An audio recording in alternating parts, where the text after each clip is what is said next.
Discovery, go and throttle up. Discovery, roger, go for deploy. Thanks to everybody in the shuttle program. The crew is go for launch. Roger, nice to be in orbit. We have followed in their footsteps to get us where we are today.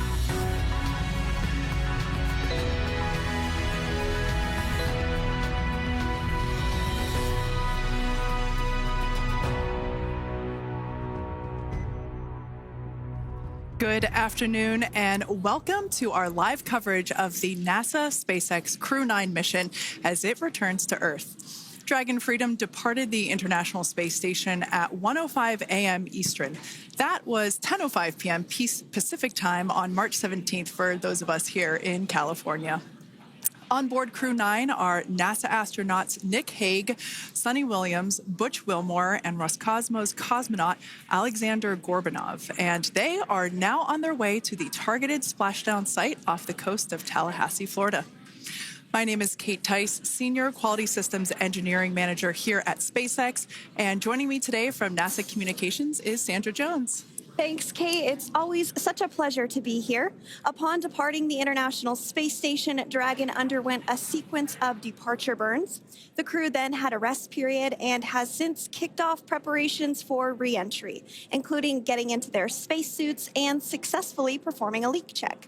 The next phase of the mission is when things will really start to amp up. Dragon has a series of steps to complete before returning Crew-9 home. That's right. First, Dragon will maneuver to the correct attitude and jettison its trunk, which is the cylindrical, unpressurized lower part of the spacecraft. The trunk is currently connected to the aft or bottom section of Dragon, where the heat shield is located. But in order to expose that heat shield and get the vehicle ready for atmospheric reentry, we're going to jettison that trunk. From there, the spacecraft will use its forward thrusters to perform a deorbit burn, which will put Dragon on a trajectory to return to Earth. This burn will last about 7.5 minutes once it starts. The deorbit burn uses Draco thrusters on Dragon, primarily the four located on the forward bulkhead, and is executed at the apogee, or the highest point of Earth's current orbit around the Earth. This deorbit burn will alter Dragon's path to ultimately line it up to re-enter Earth's atmosphere and splash down off the coast of Florida. Splashdown today is planned for 2:57 p.m. Pacific or 5:57 p.m. Eastern. The Crew-9 mission began a little differently than usual, since Butch Wilmore and Sonny Williams were already aboard the space station when Nick Hague and Alexander Gorbanov arrived in the Crew-9 spacecraft in September. Having arrived as the crew flight test crew for Starliner, Wilmore and Williams were fully incorporated into the space station's Expedition 72 team and began research and other work aboard the station along with the other crew members. Additionally, Williams commanded the orbiting laboratory for much of the expedition. And after a successful liftoff and separation from Falcon 9, Nick and Alexander made a short flight on board Dragon to the International Space Station in September. Both veterans of long-duration station missions, both Williams and Wilmore conducted spacewalks during their 9 months in space. Having had the capacity to leave the station at any point, had there been some type of emergency, the crew members began packing for their voyage home about a week ago and worked through tasks and shared lessons learned with the newly arrived Crew-10 team, who arrived just a few days ago. For return operations such as this, NASA and SpaceX closely coordinate with the United States Coast Guard to establish a safety zone to ensure public safety and for the safety of those involved in the recovery operations, as well as the crew on board the returning spacecraft. Multiple notices are issued to mariners in advance of and during recovery operations, and Coast Guard patrol boats are deployed to discourage boaters from entering the splashdown zones. Now, we do want to stress to the public the need to respect this safety zone. Recovering a spacecraft from the water is a hazardous task, and any other boats interfering increases risk to the astronauts in Dragon, the teams working to recover them from the water, and the safety of those that come too close. So for the safety of the crew and your safety, we recommend you sit back and watch as we'll be bringing you the best possible views of our astronauts' homecoming. And they will be the best views that you can get. So let's take a minute to meet our returning crew. U.S. Space Force Colonel Nick Hague is your Crew-9 commander. He was selected by NASA as an astronaut in 2013. This was his second spaceflight to the International Space Station and third launch overall. He spent 171 days in space with Crew-9 and has a career total of 374 days in space. During his mission, he completed a spacewalk with astronaut Suni Williams. That was his fourth spacewalk, earning him a career total of 25 hours, 56 minutes of spacewalking time. Before Crew-9, Haig previously served as a crew member of Expedition 59 and 60 back in 2019. He flew with Alexei Ovchinin and NASA's Christina Koch. So this is his second time sharing the space station with Ovchinin. The Kansas native is a test pilot of a distinguished graduate of the United States Air Force Academy. Nick spent 5 months in Iraq in support of Operation Iraqi Freedom. He voluntarily transferred from the United States Air Force to U.S. Space Force in 2021 and is an active colonel. His wife, Katie, is a retired U.S. Air Force colonel, and they have 2 sons. NASA astronaut Suni Williams is a mission specialist for Crew-9. This was her third visit to the space station. She originally launched aboard Boeing Starliner spacecraft and arrived at the space station on June 6th. And it looks like we are beginning to get some views inside the spacecraft, overlooking the shoulders of the crew on board Dragon. We'll continue to bring you those views throughout the day and views throughout Splashdown this afternoon rather. But to jump back into a little bit more about Suni, she became an Expedition 71-72 crew member, and she logged 286 days in space on this mission. But she actually has a total of 608 days in space, the second most time in space by a U.S. astronaut. Former NASA astronaut Peggy Whitson ranks first for the U.S. with 675 days in space. She conducted 2 spacewalks and has completed 9 over the course of her career for a total of 62 hours and 6 minutes of spacewalking time. She ranks 4th on the list of cumulative time spacewalking by a female astronaut. And she has flown on 4 different spacecraft types, including the Space Shuttle, Soyuz, Starliner, and now Dragon. Previously, she served on Expedition 14 and 15 in 2006 and 2007, and again with Expedition 32 and 33 in 2012. She's a retired U.S. Navy captain and is a proud graduate of the U.S. Naval Academy. NASA astronaut Butch Wilmore is also serving as a mission specialist today. This is his 3rd spaceflight and, just like Suni, logged 286 days in space. He conducted 1 spacewalk and completed 5 over the course of his career, earning him a total spacewalking time of 21 hours, 2 minutes. He's flown on 4 different spacecraft types throughout his career: the Space Shuttle, Soyuz, Starliner, and now Dragon. Previously, the Mount Juliet, Tennessee native served on STS-129 in 2009 and Expedition 41 and 42 from 2014 to 2015. Wilmore is also a retired captain in the U.S. Navy. And Alexander Gorbanov is a 3rd mission specialist serving on today's mission. Crew-9 was his very first spaceflight to the space station, earning him a total of 171 days in space over the course of his career. Gorbanov, along with Nick Haig, saw the arrival of 4 visiting vehicles and saw the departure of 4 as well. The duo orbited the Earth more than 2,700 times during their mission. Before his cosmonaut selection in 2018, Gorbanov worked as an engineer for a rocket space corporation and helped support cargo spacecraft launches from the Baikonur Cosmodrome in Kazakhstan. To prepare for upcoming events, Dragon is currently doing a couple of things autonomously. First, it's isolating the thermal control system fluid loops from the radiator.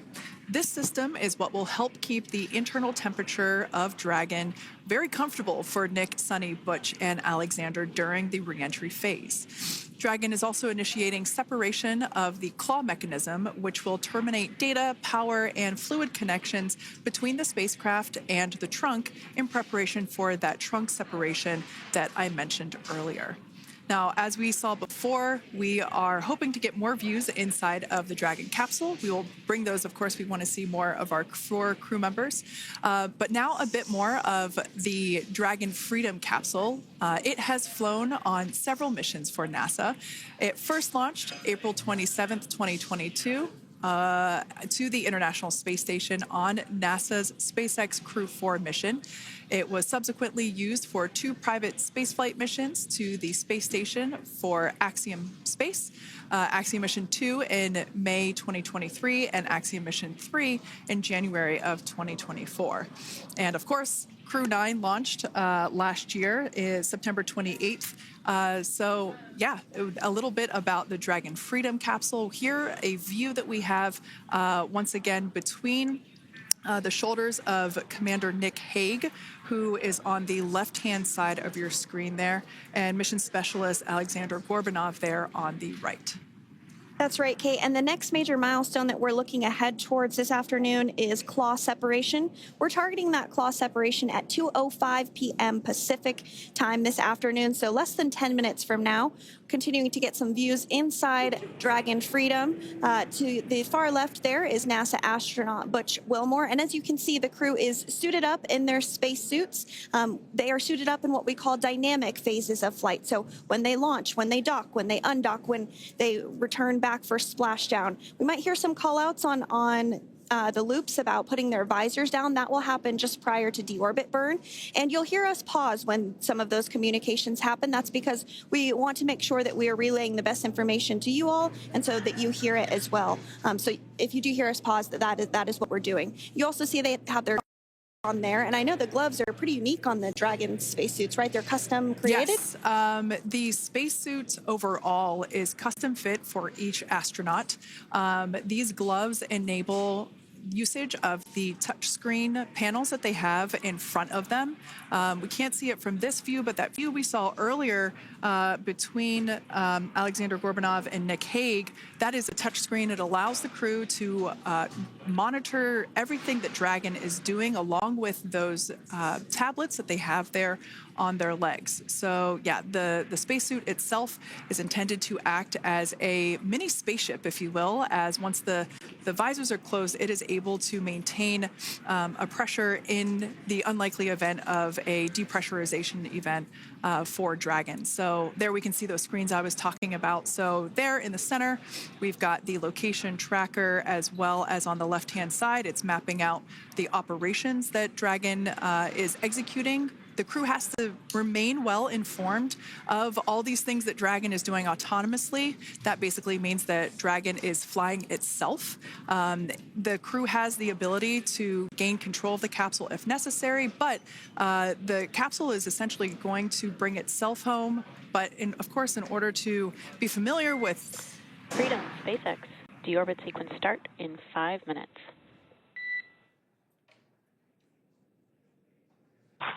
Freedom cups. And so we did hear that call out for the deorbit sequence start to begin here in 5 minutes. That call from the ground came from the core, or Crew Operations Resource Engineer here in Hawthorne, Mission Control just behind us. And that went up to Commander Nick Hague. He's going to be doing the majority of the communications during the flight downhill today through splashdown, and they'll be communicating with the core all along the way. Now, we did mention that they are flying on Crew Dragon Freedom. The naming of spacecraft has gone all the way back to the very beginning of this human spaceflight program. This is a nod to Alan Shepard naming his spacecraft Freedom 7 during the Mercury program.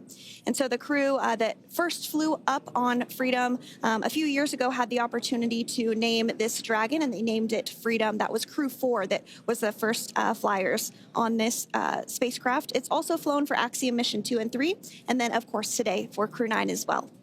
Yeah, actually, fun fact about this particular capsule, of those 4 missions that Sandra just mentioned, we have seen daytime splashdowns for 2 of those. Today will mark the third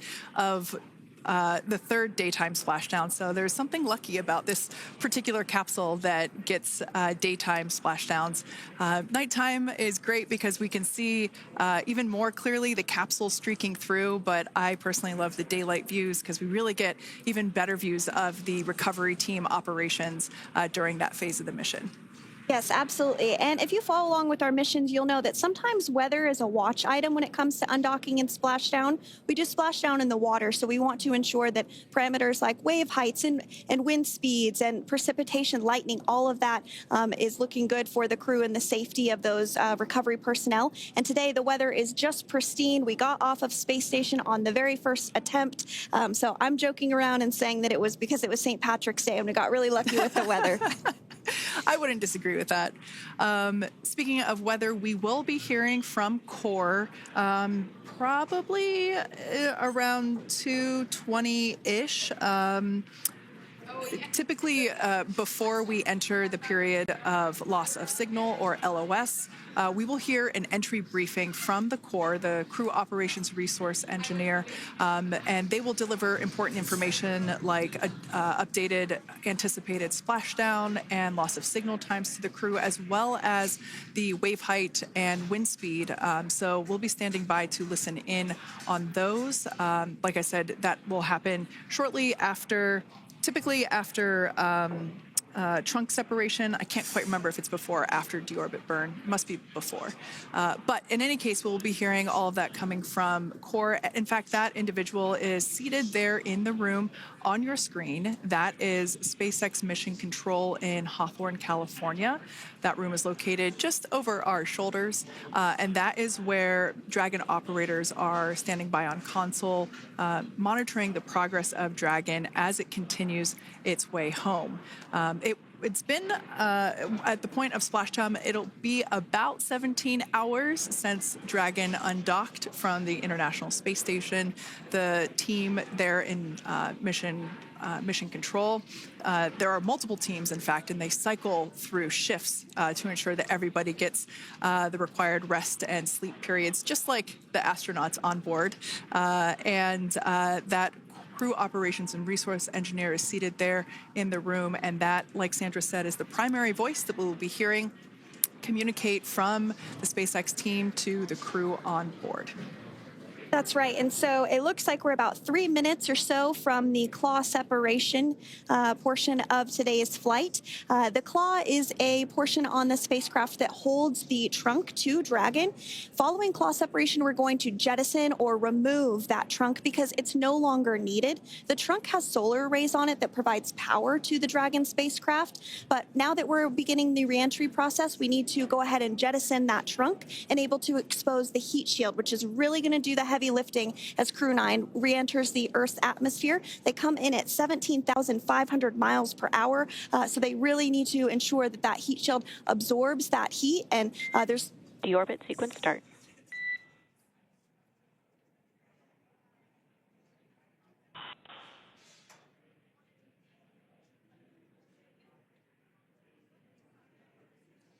And so we did just get communications there that the deorbit sequence start has begun. So here in just a couple minutes from now, we expect to hear information or a call back about the claw separation having begun. And again, that kicks off that trunk separation portion that I was discussing to remove that, expose the heat shield, and then eventually we'll have the deorbit burn, and we'll continue to walk you through all of these milestones as we approach them ahead of our splashdown at 2:57 p.m. Pacific time this afternoon off the coast of Tallahassee, Florida. Yeah, we're very excited to bring the Crew-9 crew home.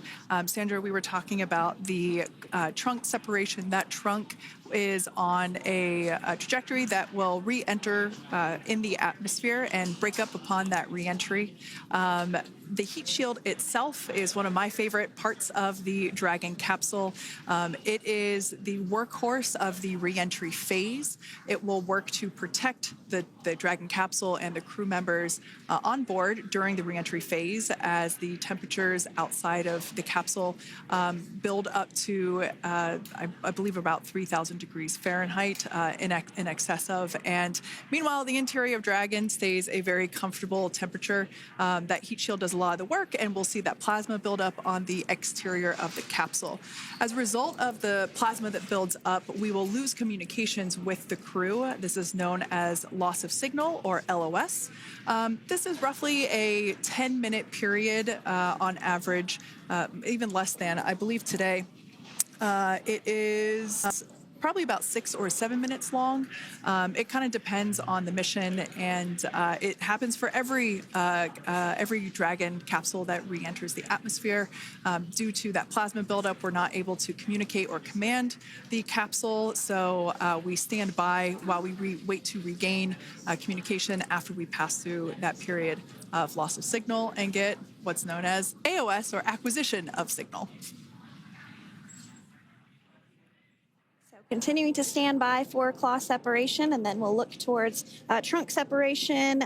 It'll be just about a minute or so after that. That happens pretty rapidly in succession. Some of our milestones will take a little bit longer throughout the day. For example, we will have a deorbit burn after that will take about 7.5 minutes and helps get Dragon set up in the right trajectory to splash down in the Gulf off the coast of Florida. So continuing to stand by for claw separation.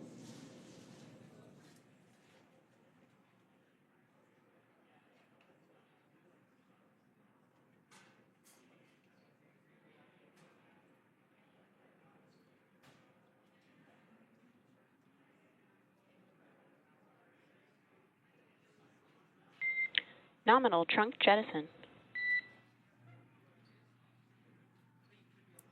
All right. Freedom copies. Great news there. That trunk has been jettisoned from the Dragon capsule. So the claw was separated. That's the mechanism that connects the telemetry and power between the Dragon capsule and the trunk. In order to expose the heat shield underneath Dragon, we had to jettison that trunk, and so we just got confirmation that that has happened. So that is great news. Basically means that telemetry is looking good, and that the nitrox system is primed for cabin and suit cooling, and the heat shield, like I said, is now exposed and ready for atmospheric re-entry. The trunk served its purpose by gathering energy from the sun through its solar cells and converting that to battery power. Since we separated the trunk, we can't generate any more new power, but we really don't need to since we're coming home and Dragon has enough battery power already stored. Now, up next, the final steps that Dragon will perform prior to re-entry: the slew, or the maneuver to deorbit burn attitude, and then the deorbit burn itself. This deorbit burn is the last time that the forward Dracos, which are the 4 thrusters located on top of the spacecraft under the nose cone, it's the last time that they will ignite. The deorbit burn will place Dragon on a precise trajectory to return to the splashdown zone off the coast of Florida, off the coast of Tallahassee, Florida, and that will last about 7.5 minutes once it starts. And so deorbit burn is targeted for 2:11 p.m. Central Time, so about 2 minutes from now. As we mentioned, it's going to last about 7.5 minutes, again, helping to get Dragon into the precise trajectory to ensure that splashdown occurs in the area that was calculated and where the recovery team is already in place, ready to support splashdown operations today. The recovery vessel Megan is the ship that is going to be utilized today, and we also have what is called fast boats that go out first to check the spacecraft and make sure everything is looking good before the recovery vessel Megan approaches. So that whole recovery process takes about an hour, I would say, from the time the crew splashes down to the time they're on the boat and the crew gets out of the capsule. And we'll continue to bring you live coverage through every step of the way today as Crew-9 returns home. Indeed. Now, let's take a little bit of a closer look at Dragon. One of the great things about being close to the space station is that we can use space station cameras to look at Dragon. But now that Dragon is on its way home, we don't have those external cameras. So here's an animation of what the capsule looks like. We've got the pressurized section, the capsule on the top, and the trunk, or the unpressurized section, on the bottom. That's where those solar panels that we manufacture in-house are located, soaking up the energy from the sun and turning it into power for the capsule. At the very top of the capsule is the nose cone. That is where the Dracos, the forward Dracos, are located. That nose cone is currently open, not closed like we saw in that animation. Once we get through the final maneuverings for the re-entry phase, we will close the nose cone capsule just before Dragon begins its atmospheric entry to protect that forward hatch there located along with those forward Dracos. So Go ahead. That's right. I was going to mention that the nose cone does open shortly after launch, and it remains open the entire time that Dragon is docked to the International Space Station. So as an example for this particular spacecraft, Freedom, since September when it docked to the International Space Station, remains open that entire time, and here shortly it will close for the very first time since September. So quick recap of what Dragon has done in recent history here. We basically began preparations for re-entry known as the deorbit sequence. So Dragon released the trunk. As we said before, we separated the claw, we released the trunk. It next will slew to the deorbit burn attitude. Slew basically meaning maneuver, so it will position itself correctly to execute that deorbit burn. We want the heat shield side to be facing forward, or first, if you will. We want that to be the leading edge of the Dragon capsule, as that heat shield is meant to basically be an ablative material for the heat that it will incur. Once we complete that deorbit burn attitude slew, we will initiate the deorbit burn itself. That will last for several minutes, expecting that to be to start here any moment now, actually, and then it will go until about 2:18 p.m. Pacific time or 5:18 p.m. Eastern time. And I did hear confirmation that deorbit burn is underway. As we mentioned, it's about a 7.5-minute burn. So within the last 10 minutes, Dragon has jettisoned its trunk and initiated the deorbit burn just seconds ago. As mentioned earlier, for those operations, NASA and SpaceX closely coordinate with the United States Coast Guard to establish a safety zone to ensure public safety and for the safety of those involved in the recovery operations, as well as the crew on board the returning spacecraft. Multiple notices are issued to the mariners in advance of and during recovery operations, and Coast Guard patrol boats are deployed to discourage boaters from entering the splashdown zones. So we do want to stress to the public the need to respect this safety zone. Recovering a spacecraft from the water is a hazardous operation, and any other boats interfering increases the risk to not only the astronauts in Dragon, but the teams working to recover them from the water and the safety of those that may come too close. So for the safety of the crew, which you see there on your screen, your safety, we recommend you sit back and watch as we'll continue to bring you the best possible views of our astronauts' homecoming. Yeah, as I mentioned earlier, this deorbit burn is the last time that we will utilize our 4 forward Draco thrusters. Forward basically meaning at the top of the Dragon capsule. Dragon Freedom has not yet entered the Earth's atmosphere. This deorbit burn is what will line the vehicle up and put it on its final trajectory to the landing site right off the coast of Tallahassee, Florida.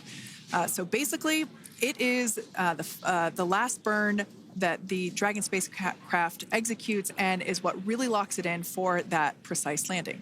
As you can see on your screen right now, Nick, Sunny, Butch, and Alexander are using their screens to keep tabs on the burn duration, the Draco firings, and trajectory details such as entry angle, spacecraft perigee, and how much distance remains until deorbit burn termination.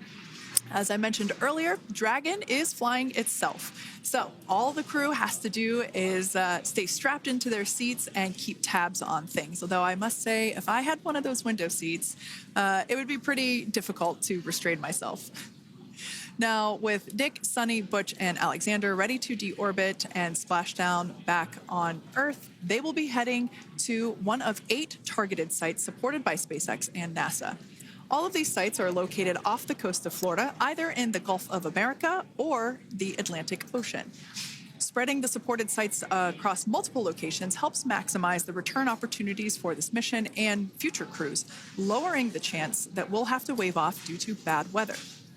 For those of you following along, you'll know that today's splashdown marks our final Dragon recovery on the East Coast. After 6 great years of successful recovery operations off the East Coast, we'll be moving all Dragon recovery operations back to the West Coast. And as always, NASA and SpaceX jointly select our splashdown location. And for today, the prime recovery site is off the coast of Tallahassee, Florida.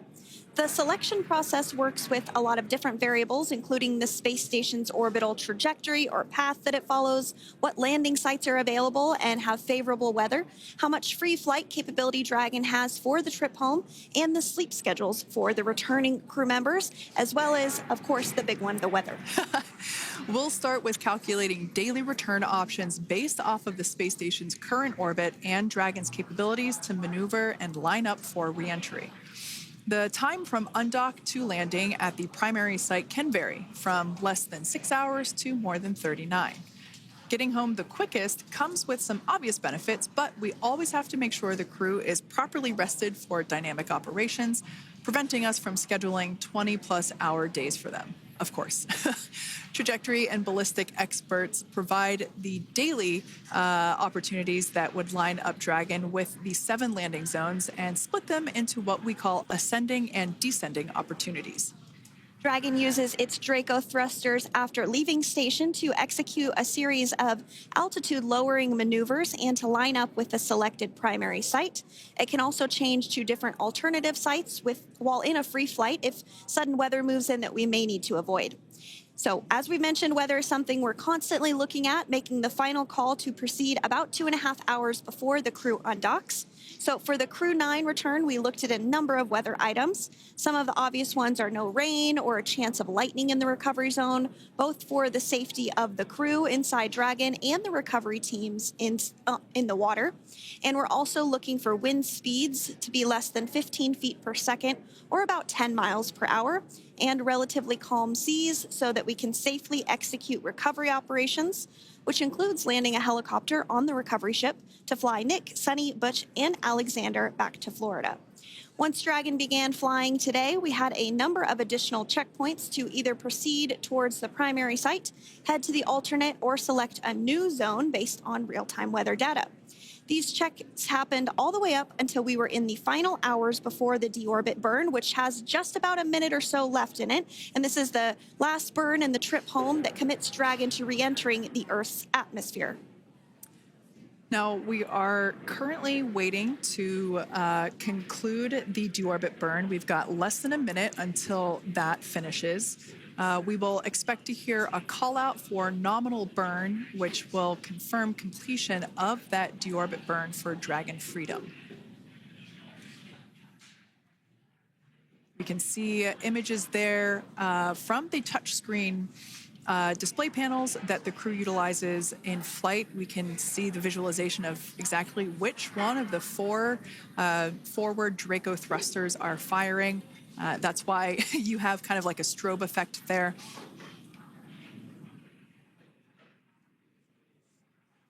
And if you're just joining us, you are looking at live views of the Dragon Freedom. On your left is Commander of Crew-9, Nick Hague. To his right is Roscosmos cosmonaut Alexander Grabenkin. And also in Gorbanov, that is Alexander Gorbanov. And then also in the capsule today is NASA astronauts Sunny Williams and Butch Wilmore. We're awaiting confirmation that their deorbit burn is complete, which is the last burn that's going to help set them up on a trajectory to splashdown off the coast of Florida. Deorbit burn complete. Performance nominal. Nose cone closure initiated. Freedom copies. All right, excellent news there. We heard the words we were looking for, nominal burn. So that means that that deorbit burn was successful and nominal, meaning as expected. And we're now beginning to close the nose cone in preparation for atmospheric reentry. So in the background, Dragon is currently inhibiting those forward bulkhead Draco thrusters that we just used to complete the deorbit burn, ensuring it's safe to latch the nose cone shut for re-entry. Also, the vehicle has initiated the nitrox suit purge, which will help keep Nick, Sunny, Butch, and Alexander cool and comfortable during re-entry, which is coming up in about 20 minutes from now.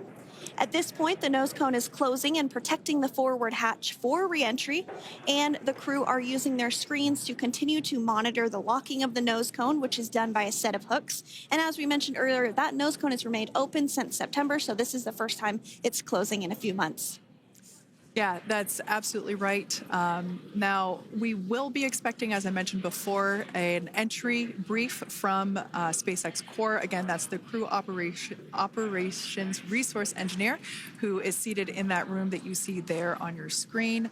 That entry brief will provide updated times for anticipated splashdown as well as the loss of signal or period of LOS. And that briefing will also give us information such as wind speed and wave height at the expected splashdown location. But all in all, everything has been great today.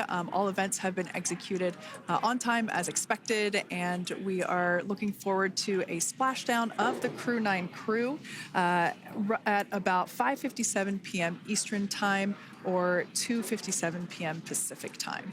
Between now and then, things are going to start moving quite quickly. In fact, if anything, this will have seemed like the slower part of the reentry phase.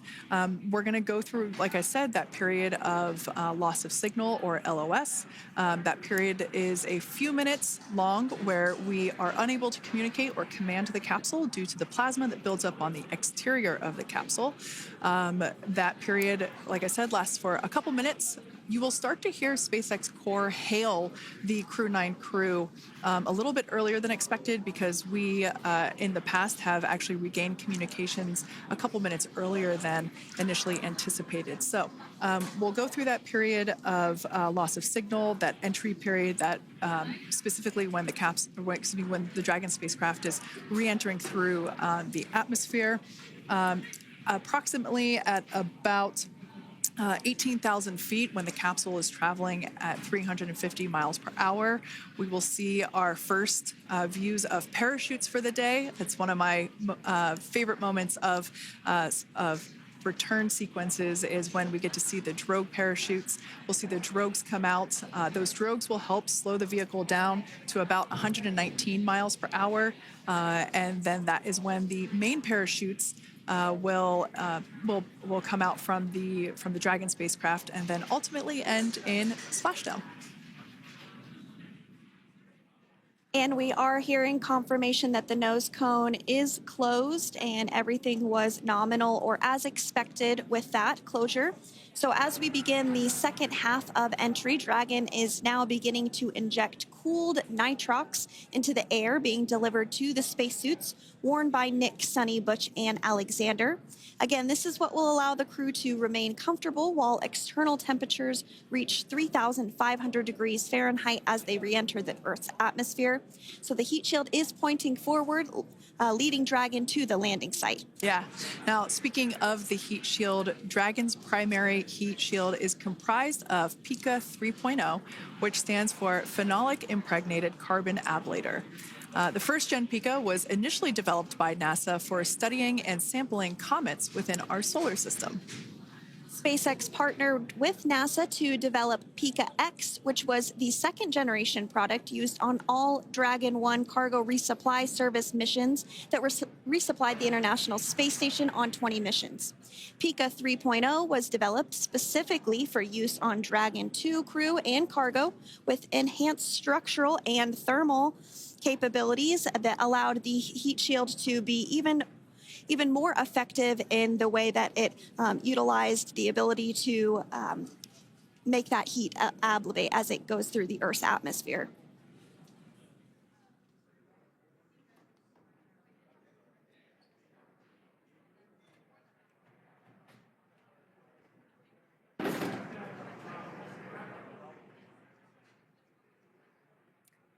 The remainder of Dragon is composed primarily of a SpaceX proprietary ablative material. It's another class of thermal protection which is lighter weight versus PICA and protects the underlying composite structure during reentry to ensure the structural capabilities are maintained.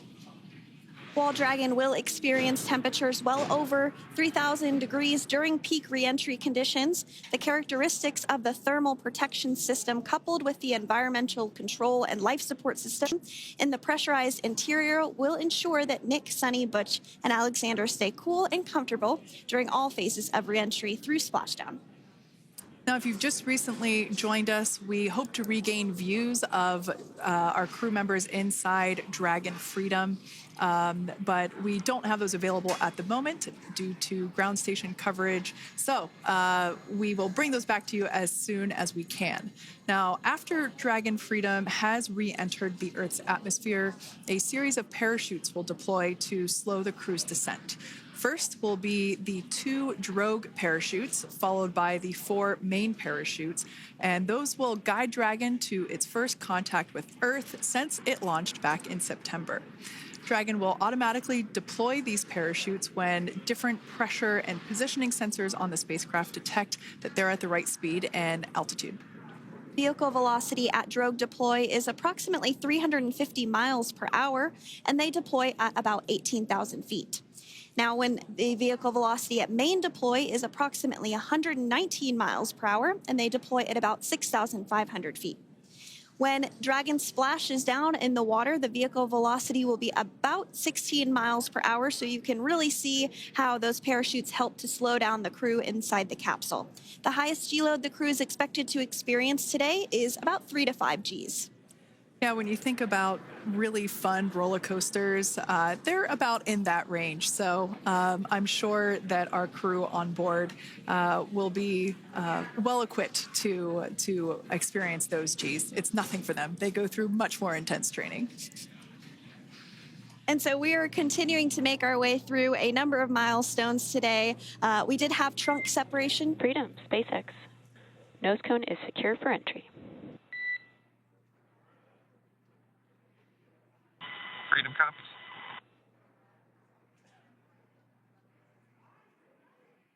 All right, great news there. That tells us that the final physical configuration change for Dragon is complete. We have closed that nose cone. This is the last physical change that Dragon undergoes prior to re-entering the Earth's atmosphere.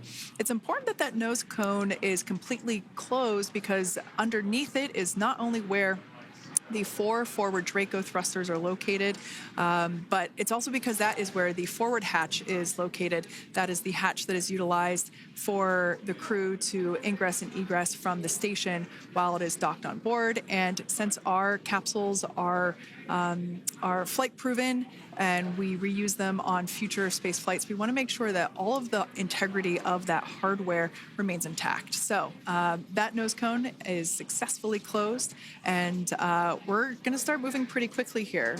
As I mentioned before, we'll go through loss of signal. We'll get that signal back several minutes later, and then we'll see the parachute action. Yep, and then that's all ahead of splashdown off the coast of Florida. We're targeting Tallahassee as our splashdown zone today at 2:57 p.m. Pacific time this afternoon. Now, you did mention the call to the crew. They'll do some additional calculations following that burn and potentially let us know if that splashdown time has changed at all. But right now, we are continuing to target 2:57 p.m. And you can see there on your screen a path of where Dragon will be re-entering today. So if you are in the southern tip of Mexico, you might have the opportunity to see Dragon. Because it's a daytime splashdown, you probably won't have too great of views, but potentially you'll have the opportunity to get a glimpse of it there. Once again, Dragon operators, they're monitoring the progress of Dragon through this re-entry phase. That is SpaceX Mission Control, located here in Hawthorne, California. That is also where the crew operations and resource engineer is seated. That person is the voice that we have heard multiple times and will continue to hear as the primary point of contact to the crew on board Dragon Freedom. We will also hear the voice of Commander Nick Hague. Basically, after we hear the Corps communicate something, we will hear Nick Hague indicate that they copy, that they heard the message well, some sort of recognition that the message was received. And if you joined us yesterday for our coverage during the undocking, we were communicating through something that's called a big loop. We do that when we're in integrated operations with the International Freedom, SpaceX, for entry sequence. Report when ready to copy.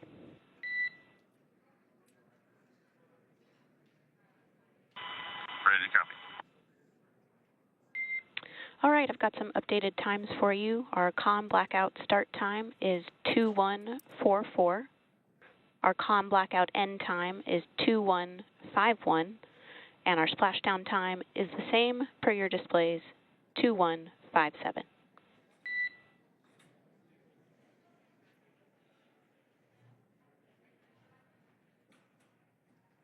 Okay. Understand com blackout start 2144, stop 2151, splashdown per display. That's a good readback. And with that, please report when tablets are secured behind the elastic bands, restraints are tight, and visors are down.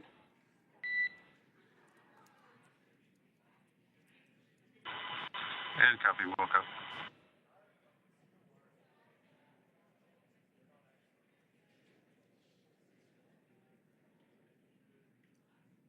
And with that communication from the Corps or Crew Operations Resource Engineer here in Hawthorne to Commander Nick Hague of Crew Dragon Freedom, we did hear that the loss of signal period is still at 2:44 p.m. Pacific, but we had a 1-minute adjustment to the acquisition of signal. That's going to now be at 2:51 p.m. Pacific time. However, our splashdown time remains the same at 2:57 p.m. Pacific time this afternoon off the coast of Tallahassee, Florida. So all good news there as Dragon continues to make its way home with the Crew-9 crew. As we've mentioned before, we are splashing down on the Gulf Coast. We have ability to splash down on either side of Florida, but the location site just outside of Tallahassee, Florida is the site that was selected today due to best recovery conditions. And as Sandra mentioned before, weather is always a watch item, but everything is looking great for that particular recovery location. So I'm sure once we start getting views from the recovery vessel, I have a feeling it's going to be a pretty beautiful afternoon. And we did mention that, of course, this is a daylight splashdown, so we should be getting some great views. We do have a couple of spacecraft called the WB-57, which are high-altitude planes that NASA utilizes during splashdown operations. Those are en route and going to be tracking the capsule as it makes its way through the atmosphere and should be providing some good views for us. Kate and I were just chatting about how we haven't had a daytime splashdown in a little while, so we're looking forward to the views along with you. Yeah. Nighttime views are also great because we can see that capsule streaking through the night sky quite brightly. So like Sandra, you said earlier, daylight will be a little bit less bright, but we will definitely be able to see the SpaceX recovery team operations much clearer. I could also imagine it's probably a little bit easier for the team themselves to do their work in daytime than at nighttime. We'll see them rush in really quickly with a couple of fast boats as they begin the initial safety checks and sweeps of the Dragon capsule, while also retrieving the parachutes from the surface of the ocean. The recovery vessel, the main recovery vessel, will continue to make its way closer to the Dragon capsule. It is stationed a couple miles away from the actual recovery location, the splashdown location, for obvious safety purposes. So it takes a little while for that vessel to make its way over, but once it's closer, we'll have even better views of those recovery operations. And you may be wondering why sometimes we splash down in the daytime versus the nighttime. And believe me, we would all love for these operations to happen during regular daytime working hours. But unfortunately, orbital mechanics just doesn't quite work out that way. So it has to deal with the location of the International Space Station, as well as where the splashdown zone is on Earth and that trajectory, as well as the phasing. So as we mentioned earlier, sometimes we have phasing as short as 6 hours, sometimes in excess of 30 plus hours. It just depends on where the targeted area is that the capsule is going to splash down. So today's phasing has been 17 hours since undocking occurred at 10:05 p.m. Pacific yesterday evening for us here in Hawthorne. Early wee hours for folks on the East Coast and other areas of the United States. Yeah, but regardless of whether it's daytime or nighttime, the SpaceX recovery team has trained and practiced and rehearsed for it all. So regardless of daylight, They are really efficient with those operations. And but like you said, Sandra, it has been a minute since we have seen a daytime splashdown on a NASA SpaceX Crew mission. The last daytime recovery was on Crew-9, which was the debut flight for the capsule flying today, the spacecraft known as Dragon Freedom. And so, yeah, kind of a fun fact there in terms of the timing of that daylight splashdowns. Once again, standing by for more communication with the crew. The next event that we have coming up is the start of that period known as loss of signal. That is the period still expected at 2:44 p.m. Pacific time. This lasts for several minutes while the capsule is making its way through the Earth's atmosphere. The heat shield located at the bottom of the capsule really doing all the work at that point in time in terms of using the atmosphere to slow the capsule down from its orbital speeds of 17,500 miles per hour. Our tablets are secure, restraints are tightened, visors down. We are configured for entry. Freedom, I copied. Tablets are secured, restraints are tight, and visors down.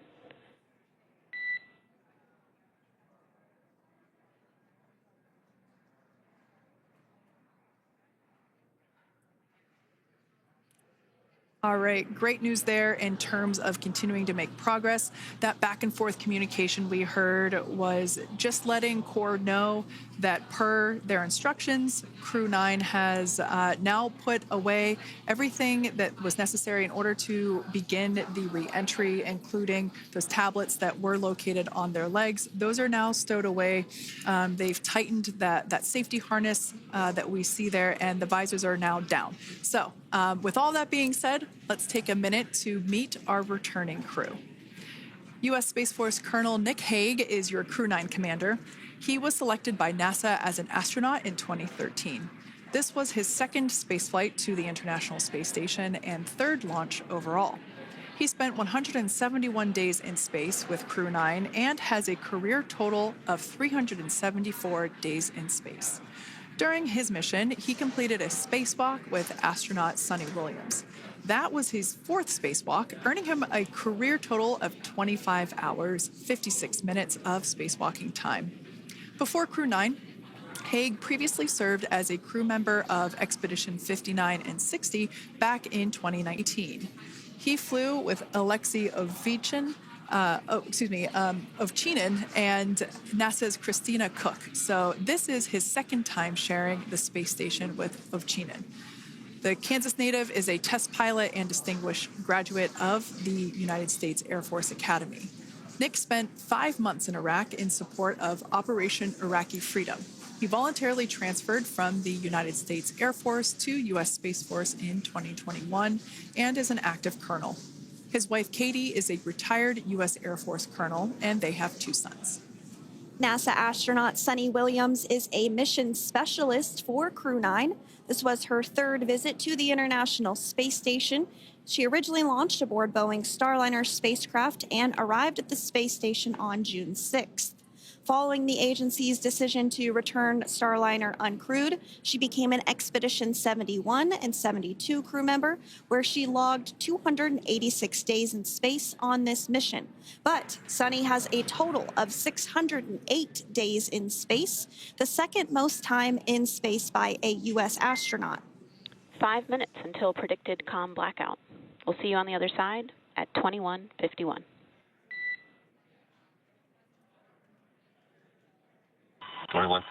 Talk to you soon. And with that call out from the crew operations resource engineer to Commander Nick Hague, letting them know that everything is looking good ahead of the loss of signal period. We will see the crew on the other side of the loss of signal period at 2:51 p.m. Pacific time this afternoon. Continuing on about Suni Williams, who has a total of 608 days in space, the second most time in space by a U.S. astronaut. Former NASA astronaut Peggy Whitson actually ranks first for the U.S. with 675 days in space. Sunny conducted 2 spacewalks and has completed 9 over the course of her career for a total of 62 hours, 6 minutes of spacewalking time.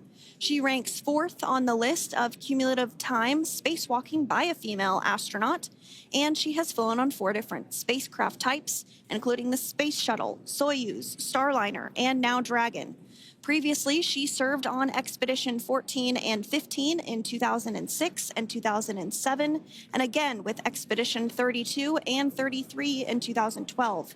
She's a retired U.S. Navy captain and is a proud graduate of the U.S. Naval Academy and was the first astronaut to run a marathon in space. Pretty awesome stuff. Now, NASA astronaut Butch Wilmore is also serving as a mission specialist today. This is his 3rd spaceflight and, just like Sunny, logged 286 days in space. He conducted 1 spacewalk and completed 5 over the course of his career, earning him a total spacewalking time of 21 hours and 2 minutes. He's flown on 4 different spacecraft types throughout his career: the Space Shuttle, Soyuz, Starliner, and now Dragon. Previously, the Mount Juliet, Tennessee native served on STS-129 in 2009 and Expedition 41 and 42 from 2014 to 2015. Wilmore is also a retired captain in the U.S. Navy. Next up is Alexander Gorbanov, who is the 3rd mission specialist serving on today's mission. Crew-9 was his first space flight to the space station, earning him a total of 171 days in space over the course of his career.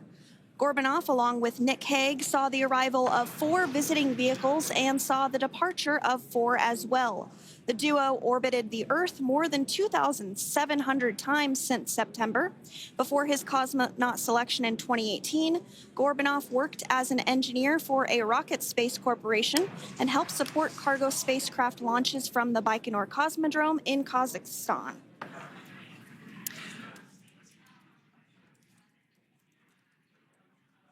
So if you are just joining us, we are continuing to bring you live coverage of Crew-9's return to Earth following their mission aboard the International Space Station, where they completed science and research investigations. We are targeting splashdown off the coast of Florida at 2:57 p.m. Pacific time. The next major milestone that we'll look ahead towards is what we call loss of signal, or LOS, when we won't have communications with the crew because they will be re-entering the Earth's atmosphere. And during this process, there is plasma that builds up around that heat shield, so we are not able to communicate with the crew, but we are anticipating to regain communications with the crew at a short time from now at 2:51 p.m. Pacific time today. As we said before, everything continues to look good for the return of the Crew-9 team. We are about to go into that period of loss of signal. Once we get views of the crew inside the capsule, once again, we will be sure to bring those to you. But that period of time is when plasma is building up on the exterior of the capsule, generating heat in excess of 3,500 degrees Fahrenheit. So we are unable to communicate or command the spacecraft at that time. And that includes, unfortunately, video feeds as well. So as soon as we get the views back inside Dragon, we will bring those to you. But until then, we are going to stand by and continue to monitor the progress of Dragon. Like Sandra just said, we are anticipating the blackout period to begin at 2:51 p.m. Pacific time, 5:51 p.m. Eastern time. This will last for several minutes. It's not super exact, even though we are predicting acquisition of signal, or AOS, to come back at 5:51 p.m. Eastern time. In the past, we have regained communication sometimes a little bit earlier than that, so we'll probably start to hear Core begin to hail Crew Dragon a minute or two prior to that anticipated acquisition of signal. But right now, Nick, Sunny, Butch, and Alexander are seated in their seats inside Dragon Freedom. Their visors are down, and they have put away or stored the tablets they had located on their upper leg to monitor Dragon's progress.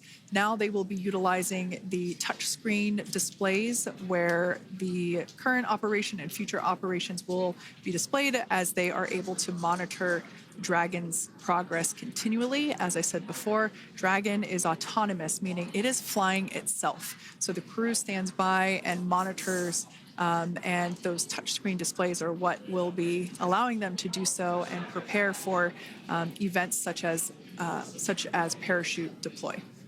And while on board the International Space Station, Nick, Sunny, Butch, and Alexander contributed to over 900 hours of science and research investigations, which is really the key purpose of the International Space Station. Now, the International Space Station is celebrating a major milestone this year where they will be celebrating 25 years of continuous human presence in November. So if you're younger than 25 years, you've never known a day where there hasn't been a human living and working aboard the International Space Station, contributing to key science and research investigations that impact our lives here on Earth. There's research being done on Parkinson's, on osteoporosis, on cancer research, and a variety of other studies. Additionally, the microgravity laboratory provides a jumping off point for us as we venture back to the moon and onto Mars through longer duration space flights. One such example that the crew worked on during this mission was an alternative exercise device. In microgravity, the crew has to exercise for about 2 hours a day because they're not having the effects of gravity on their body. So to prevent bone and muscle loss, we counteract that with 2 hours of exercise per day. On board the International Space Station, they have 3 ways in which they can exercise. They have a bike, they have a treadmill, and they have a similar to a weightlifting machine that counteracts the microgravity environment. But a particular experiment that this crew tested out was a combination of all 3 of those in one smaller device. And this is really critical as we continue on to the moon, Mars, and beyond, because space is really important in spacecraft. So if we have something smaller that the crew might be able to utilize, that can potentially help us venture out even further into the solar system. So science is really the name of the game when it comes to the International Space Station. Some of the other science highlights that took place during this increment that are particularly interesting to me was we had the first wooden satellite that was deployed. This is a study to see if other materials might be more resourceful or renewable in space. So I'm really excited to see the results of that one as well.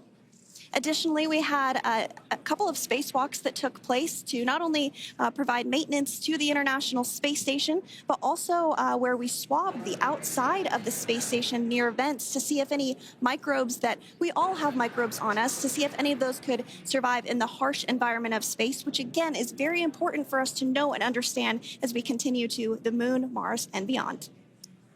Very exciting stuff. Now, at this point, we have now entered the communications blackout period for the Dragon spacecraft. This lasts approximately 7 minutes due to plasma formation around the spacecraft itself. During this time, no vehicle telemetry is received by mission control or the recovery team, and no external commanding of the vehicle or voice communication is possible.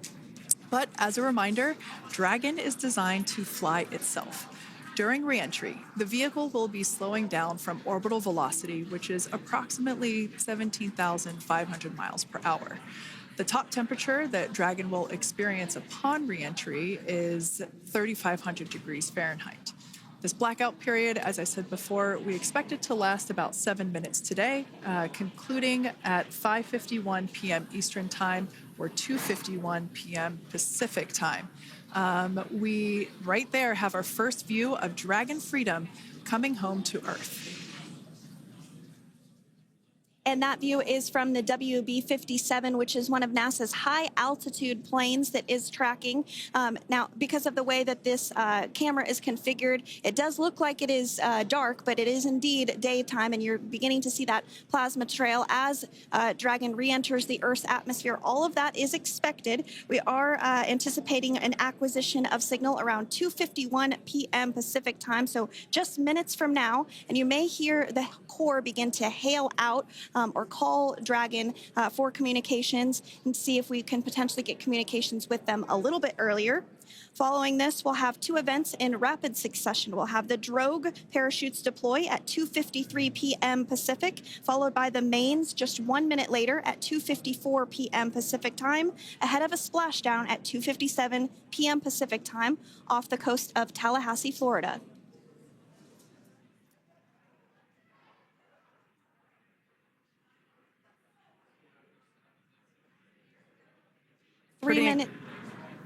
Pretty incredible views of the Dragon spacecraft making its way home back to planet Earth with the Crew-9 astronauts on board.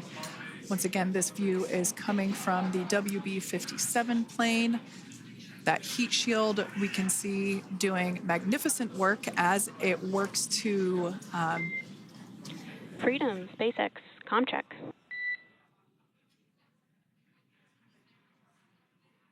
All right, we're going to start hearing the SpaceX Crew Operations Resource Engineer. SpaceX Freedom is with you. 4.6 feet. Enjoying the ride. Copy that, Freedom. Great news there from Commander Nick Hague reporting back. We see a healthy flight computer. Expect automated chute deployment. Freedom copies. Like we said before, things moving very quickly as Dragon Freedom makes its way home. Next event coming up will be deployment of the drogue parachutes. This occurs around 18,000 feet. GPS has converged. Expect nominal altitude for drogue chute deployment.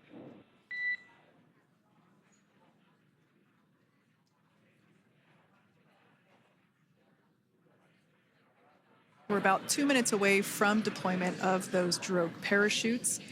Now the heat shield is continuing to work to slow the vehicle down. That entry period, the Dragon spacecraft went from orbital velocity about 17,500 miles per hour down to about 350 miles per hour. So it really gives you a sense of why that plasma builds up on the exterior of the capsule, thanks to the heat shield and the work that it does.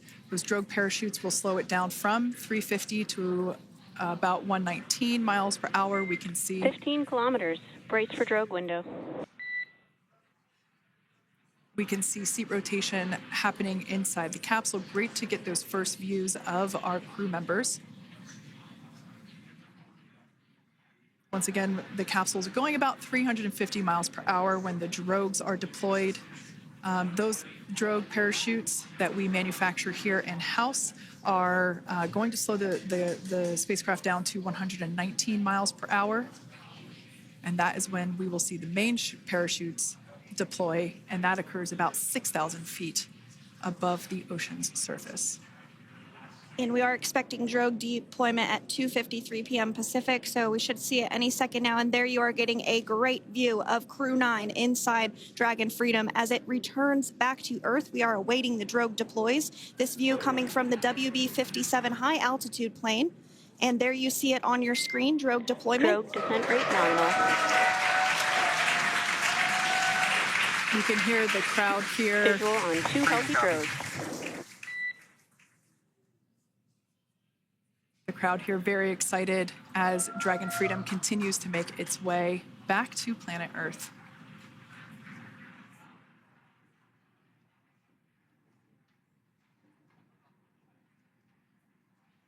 Next up, we'll stand by for the main deployment of the parachutes. The mains are quite a bit larger. You'll be able to notice the difference on your screen once they deploy, and they continue to ensure that the Dragon spacecraft slows down even further.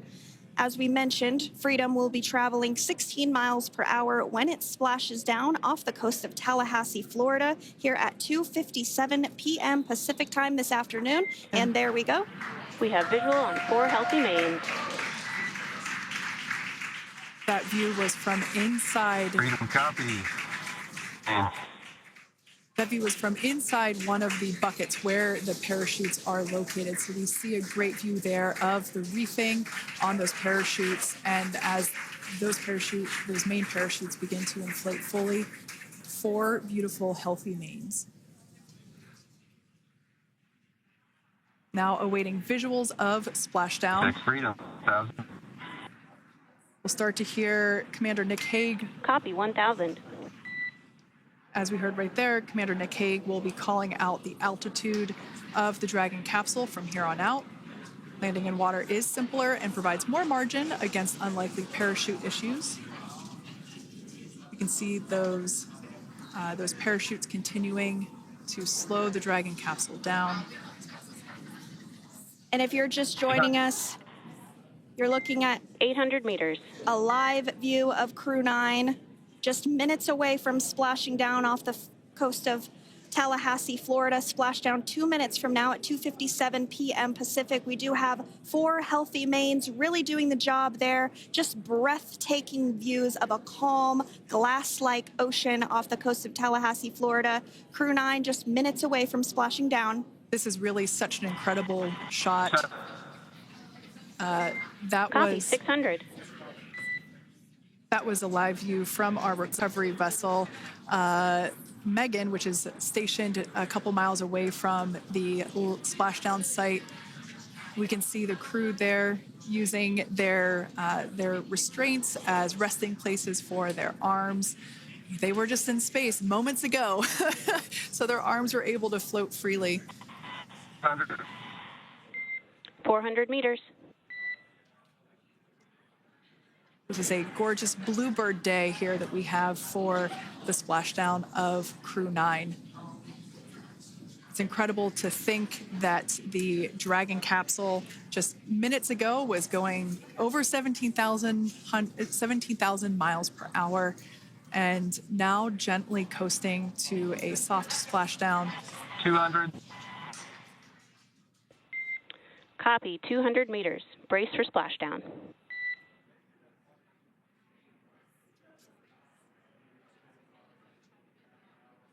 As you can see there on your screen, continuing to monitor progress of the Dragon spacecraft. And we're going to stand by for splashdown located in the Gulf of America off the coast of Tallahassee, Florida.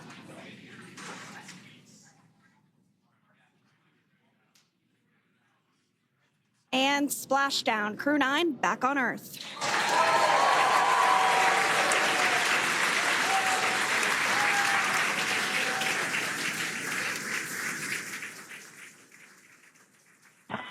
And SpaceX Freedom, splashdown. Good main release. Copy, splashdown. We see main chutes cut.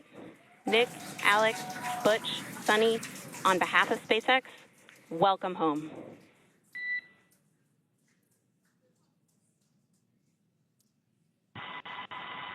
It is an amazing, what a ride. I see a capsule full of grins ear to ear.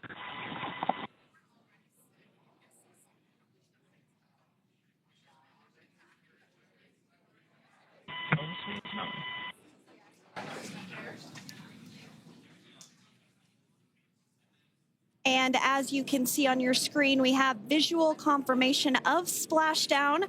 Dragon Freedom has returned home, and NASA astronauts. System safety verifications are in progress. We'll report back when recovery personnel are en route.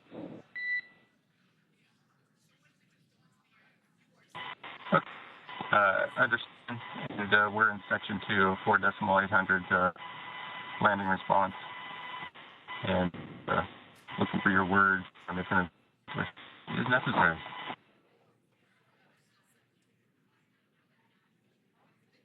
In the distance, we can see the recovery vessel making its way.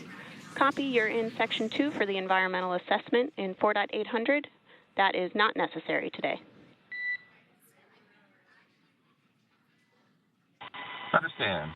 Raising 5. So we will continue to have communications between the Corps and Nick Hague, the commander of Crew Dragon Freedom, which just splashed down 2 minutes ago off the coast of Tallahassee, Florida. Dragon Freedom has returned home with NASA astronauts Nick Hague, Sunny Williams, Butch Wilmore, and Roscosmos cosmonaut Alexander Gorbanov. They're back on Earth after approximately 17 hours of a return journey from space. The SpaceX recovery ship and team have been waiting for Dragon's splashdown, and they will now make their way to the splashdown location. The teams have been ready and waiting about 3 nautical miles away, so it's going to take them about 30 minutes or so to make their way and to SpaceX Freedom. Pretty sure we're in stable 1.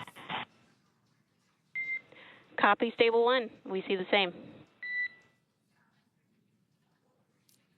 It's going to take about 30 minutes for the recovery team to make their way over to Nick, Sunny, Butch, and Alexander, who are still seated and secured inside that Dragon spacecraft there on your screen. Incredible views there of that thermal protection system, or TPS. That Dragon capsule was pristine, white color before it departed the station, and we can see how the reentry phase, the thermal protection system did its job. Now, if you're wondering what that hole, that like bucket area is, that is underneath the side hatch. That is where the main parachutes were stored. So when we saw the Dragon capsule docked at station, it looked very different. The panel that protects and covers the main parachutes, that was still intact, as well as the panels that enclose where the drogue parachutes are located. We can see those fast Freedom, boats. SpaceX is go for recovery personnel to approach. Expect personnel alongside in the next few minutes.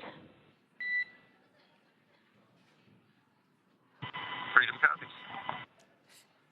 We can see those fast boats. We weren't kidding when we said they were fast. While it does take about 30 minutes for the main recovery vessel to make its way over to the capsule, these fast boats will be doing a couple of things simultaneously.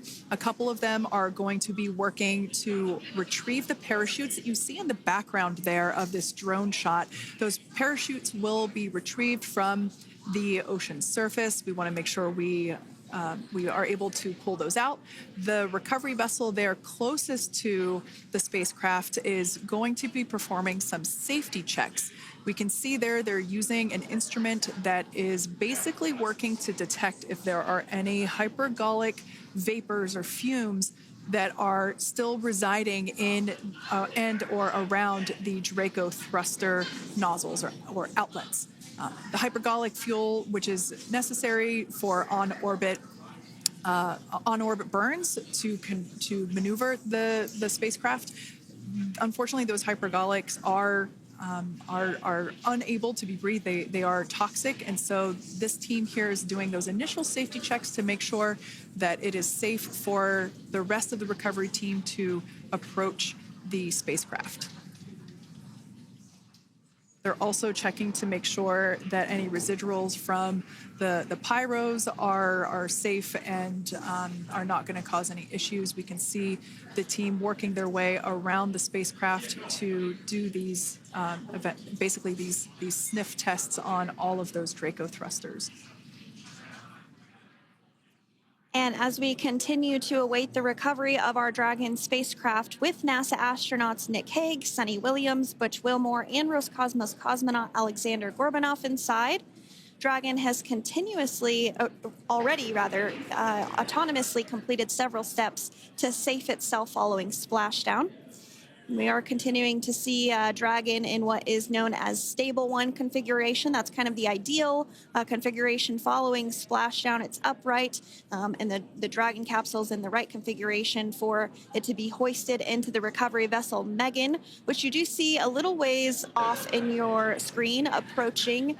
Dragon will continue to remain live on air with you through that recovery process, all the way through the point where the crew is extracted from the Dragon spacecraft. Now, if you are just joining us, the mission has gone smoothly so far. Dragon successfully splashed down off the coast of Tallahassee, Florida at 2:57 p.m. Pacific, 5:57 p.m. Eastern Time this afternoon. Approximately 17 hours prior to splashdown, Dragon autonomously undocked from the International Space Station, completed a series of departure burns, jettisoned its trunk section, and performed its final burn, the deorbit burn. This placed the Dragon spacecraft on a trajectory toward Tallahassee, Florida. Dragon successfully re-entered the Earth's atmosphere, followed by deployment of its parachutes to slow the spacecraft down to a gentle splashdown. We're now going to follow the... Freedom, hypergol sweeps and unfired ordnance checks are nominal. Rigging is in progress. Approximately 25 minutes until capsule lift. Stand by for PMC with SpaceX flight surgeon. Copy. And so what we did just hear there was communications that those hypergol checks were complete. They didn't find any of that upon those checks, so we'll continue to move through the timeline. Next up is a process called rigging, which you see happening right now on your screen. This is when a SpaceX recovery personnel actually works to climb aboard the capsule and work through procedures ahead of lifting onto the nest of the recovery vessel Megan. We heard it's going to be about 25 minutes or so until that lift actually takes place.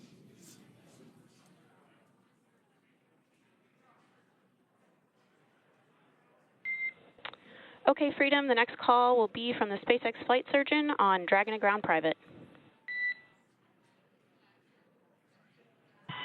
Understand. Thank you.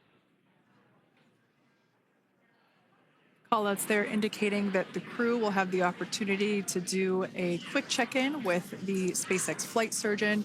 This is standard procedure for every Dragon spacecraft when it returns to Earth. It's just an initial check-in, make sure everybody is doing okay. They will also have another check-in with the flight surgeon once they are on board that recovery vessel that you see there in the background. We can now see that SpaceX recovery team member they're on top of the Dragon spacecraft. They are going to be working to install plugs in the Draco thrusters to ensure that none of those, and to ensure that no more hypergolic fumes or vapors come out from the spacecraft. They'll also place harnessing around the spacecraft that are required in order to lift it out of the water. Go ahead, Sandra. Continuing to get some views of the recovery personnel, both the main recovery vessel Megan, as well as some of those fast boats that we've discussed previously. It looks like just a beautiful day there out off the coast of Tallahassee, Florida. Weather was pristine. We were able to get undocked from the International Space Station as expected at 10:05 p.m. Pacific time yesterday evening, and Crew Dragon has since completed steps ahead of its splashdown at 2:57 p.m. Pacific, and we're now stepping through procedures to get Dragon hoisted up onto the Megan recovery vessel and get the crew extracted out of the spacecraft. And you did see some of the parachutes that were near the spacecraft. Upon detection of landing, Dragon automatically releases those main parachutes to prevent wind from pulling the spacecraft. Dragon then automatically safes any pyrotechnics that may still be present on the vehicle and may automatically perform additional minor system reconfigurations. The astronauts will remain seated and in their suits at this point, but the onboard air conditioning keeps things temperature controlled inside the spacecraft so the crew remains comfortable, and the communication systems. Freedom, SpaceX, ComCheck. SpaceX, this is Freedom. We loud and clear. Copy that, Freedom. Have you loud and clear as well, and Dragon to Ground is no longer private. Understand, thank you. As we saw there on the screen, we have a couple of fast boats in the recovery fleet that have quickly moved into the splashdown location. They are being followed by one of the main recovery vessels, which will move into position upwind of the spacecraft. The two fast boats have very specific roles. Excuse me. The first approach is focused on immediate safety inspection, as we saw. They do this for spacecraft integrity and checking for any presence of those hypergolic propellant vapors. And this ensures that it is safe for the recovery vessel to approach Dragon. Once Dragon is cleared for full approach, as we heard is the case today, the team begins rigging the spacecraft for water recovery by the recovery ship. The second fast boat is responsible for parachute recovery and also serves as a redundant boat to the first one that makes the initial approach to the Dragon spacecraft. As we saw a little bit earlier, we were also able to see one of the recovery team members get on a jet ski to help gather up the parachutes that were automatically detached from the Dragon spacecraft upon splashdown. And it will take a little over 10 minutes for the recovery crew to complete their safety checks. Once they complete, the team will begin preparing Dragon to be lifted. And as you see, they are preparing for that to take place at this point. As part of the preparation for this lift, one member of the recovery team has climbed on top of the spacecraft already so they can attach Dragon's hoist rings and connect to the lifting lines.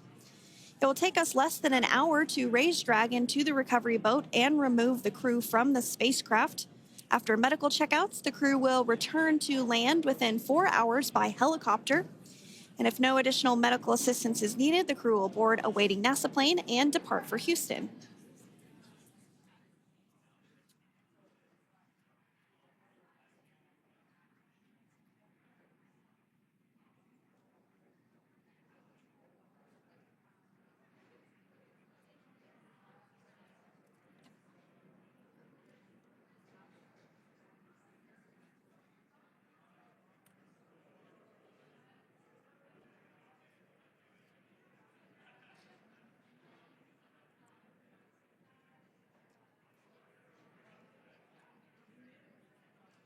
And as we continue to await Dragon to be hoisted up onto the ship, we have a very special treat. NASA Public Affairs Officer Jaden Jennings, who is actually on the recovery vessel and had a bird's eye view of the splashdown today. Jaden, how are you? How was the view from the recovery vessel? Hi, Sandra. How do you hear me? I've got you loud and clear, Jaden. It's so great to hear you. Awesome. So splashdown, Sandra, was nothing Freedom, short of be advised. spectacular. We are transitioning the forward link. Comm will be unavailable for approximately 5 minutes. Freedom comes.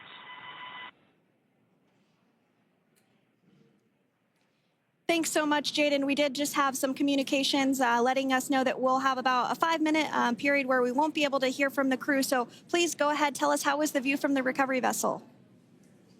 Absolutely. Yeah, I was mentioning earlier, splashdown was nothing short of spectacular. And we were stationed about 1.5 nautical miles away from the splashdown zone and had great visuals here on the recovery vessel Megan. We actually saw a little of the smoke trail as the spacecraft was coming in. And then moments later, we spotted those drogue chutes, and this was quickly followed by 4 healthy white and orange main parachutes. We then tracked Dragon all the way down as it slowly propelled into the ocean. And I think I speak for all of us on the ship when I say a new core memory was made today, and we are looking forward to having Crew-9 on board with us a little later. Jaden, that is amazing. Now, obviously, we are watching it here on camera, and the landing conditions look pretty good, but how was it from your perspective? What is the sea state out there? Absolutely. Absolutely. So we've had optimal conditions for splashdown, and today it is sunny and 63 degrees outside right now with clear skies, light winds, and calm seas. The sea looks absolutely beautiful right now, and light blue with the sun reflecting from it. And Kay, I think the crew's going to like what they feel weather-wise on this picture-perfect day for splashdown off the coast of Tallahassee. Thanks so much, Jaden. It certainly looks like a beautiful day. Can you tell us a little bit about the journey of the recovery forces to get to this point? Sure. So one unique aspect of this recovery was the onboard training on station conducted for Butch and Sunny to ensure they were ready to return on a Dragon spacecraft. That training covered all aspects of their return, including nominal and contingency departures, deorbit burns, splashdown, and post-landing ops, which is what this team is preparing for now. As for the recovery teams themselves, we started the day taking a series of helicopters out to the vessel. And as standard, the recovery director and crew support teams were on that first helicopter out and took the time to get everything prepared on the ship. About 2 hours before splashdown, they deployed those fast boats and jet skis into the water. I was actually on the second helicopter out, and we were on the vessel about an hour and a half before splashdown and landed on top of the helicopter pad on the Megan. And the teams have been working diligently across their respective disciplines this week, executing what can only be described, in my point of view, as a logistical masterpiece, just ensuring every detail has been in place for Crew-9's return.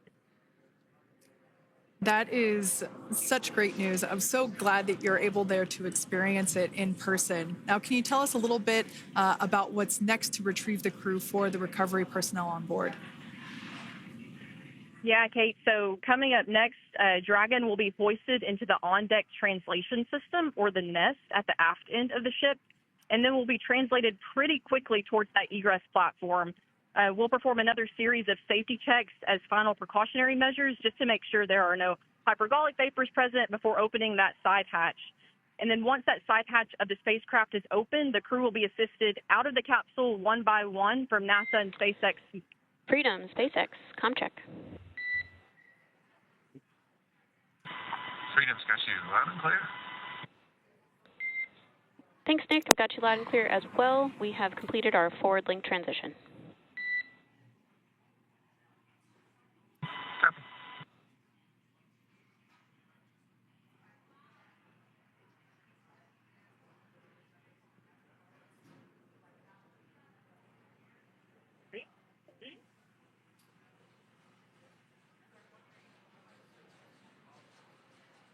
And Jaden, if you did just want to go ahead and let us know what is next to retrieve the crew, we are continuing to get some great views on our screen, but I know you have an even better view yourself. Oh, yeah, Sandra, this view is absolutely unbeatable. So just to kind of finish off what I was saying is once that side hatch of the spacecraft is open, that crew will be assisted out of the capsule one by one from NASA and SpaceX medical personnel, where they will then head to the med bay. And after those medical checks, they will get on that first helicopter out and arrive at the airport, where they will then board a NASA plane and then head back to Houston, Texas at the Johnson Space Center to begin their post-flight period. And we're eager to see the Crew-9 astronauts back on Earth, and we'll keep you updated on every moment of this process. With that, I'll toss it back over to you guys in Hawthorne. Thank you so much. That was Jaden Jennings, NASA Public Affairs Officer, who watched Freedom splash down firsthand from the recovery vessel. Megan, thanks so much, Jaden. So we are continuing to get these great views on our screen here of Freedom. As we mentioned, it splashed down at 2:57 p.m.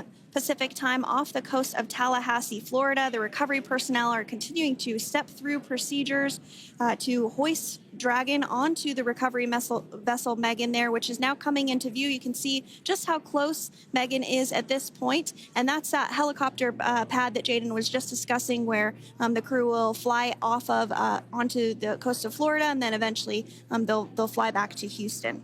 Just underneath that helicopter pad is that translation deck where we will see the nest once it is loaded up with the Dragon spacecraft on board. The nest will be translated to the forward end of the recovery vessel, and that is where our Crew-9 team members will egress from the Dragon spacecraft. Now, here on your screen, we can see dolphins, actually, who want to come and play with Dragon. Now, one of the fast boats there in place, working to assist the recovery team member. It's incredible. I just love these views. We really see them even better in daytime, but just seeing the recovery team work in tandem to step through each step, to step through each operation. Obviously they're getting quick assists from the honorary part of the recovery team, those dolphins in the water there.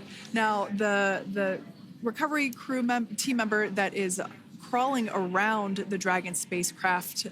Earlier, we saw a view where it was like a spider monkey pose. We can see that individual now standing in the bucket where the main parachutes were stored while Dragon was on orbit. Obviously, those main parachutes were utilized for splashdown today.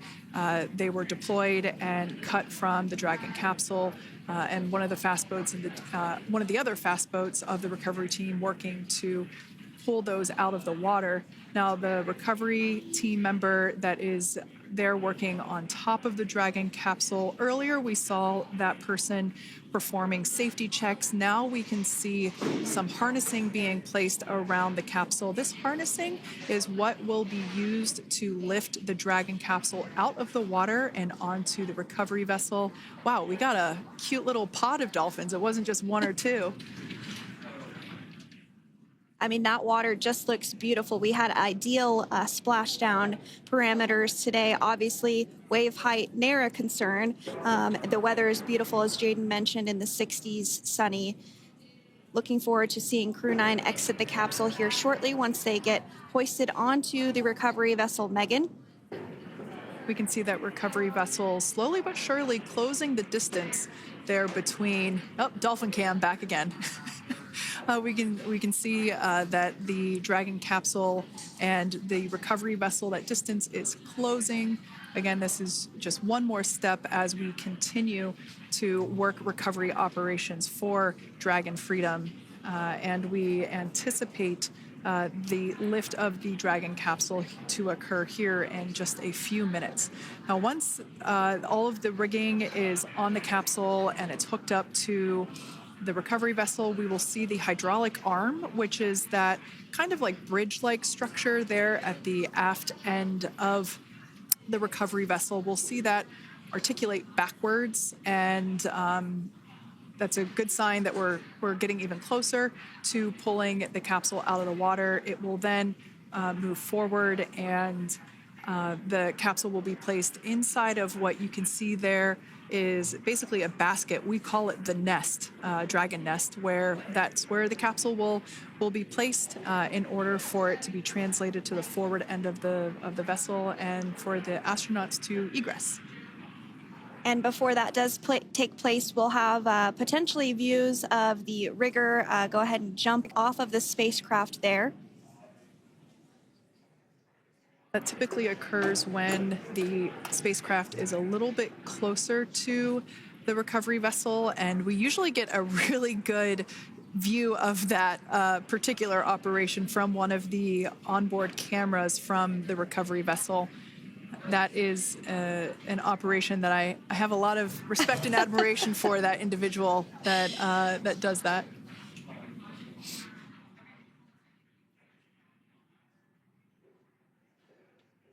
So again, Dragon continuing to get closer and closer to the recovery vessel Megan. You see some of those ropes now coming into view as well. If you are just joining us, Crew-9 Splashdown off the coast of Tallahassee, Florida at 2:57 p.m. Pacific time with NASA astronauts Nick Hague, Butch Wilmore, Sonny Williams, and Roscosmos cosmonaut Alexander Gorbunov. They're now working through procedures to hoist this spacecraft up onto the recovery vessel Megan. We just saw that hydraulic arm get lowered into the lifting position. That arm will be the mechanism that is utilized to lift Dragon up and out of the water and into the nest located there at the aft end of the recovery vessel. And the recovery vessel being used today is, as we mentioned multiple times, is named Megan, but that's actually after NASA astronaut Megan McArthur, who flew on Crew-2 a couple of years ago.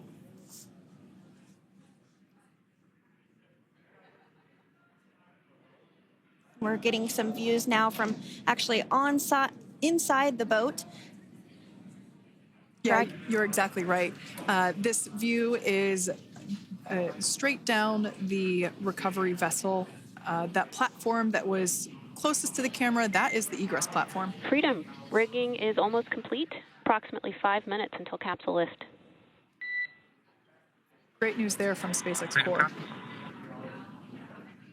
So about 5 minutes left until we see Dragon Freedom get lifted out of the water. That hydraulic arm, as I said before, is the mechanism that will lift it. It's quite swift, actually, the whole process of getting the spacecraft. Brace for capsule lift. Bracing.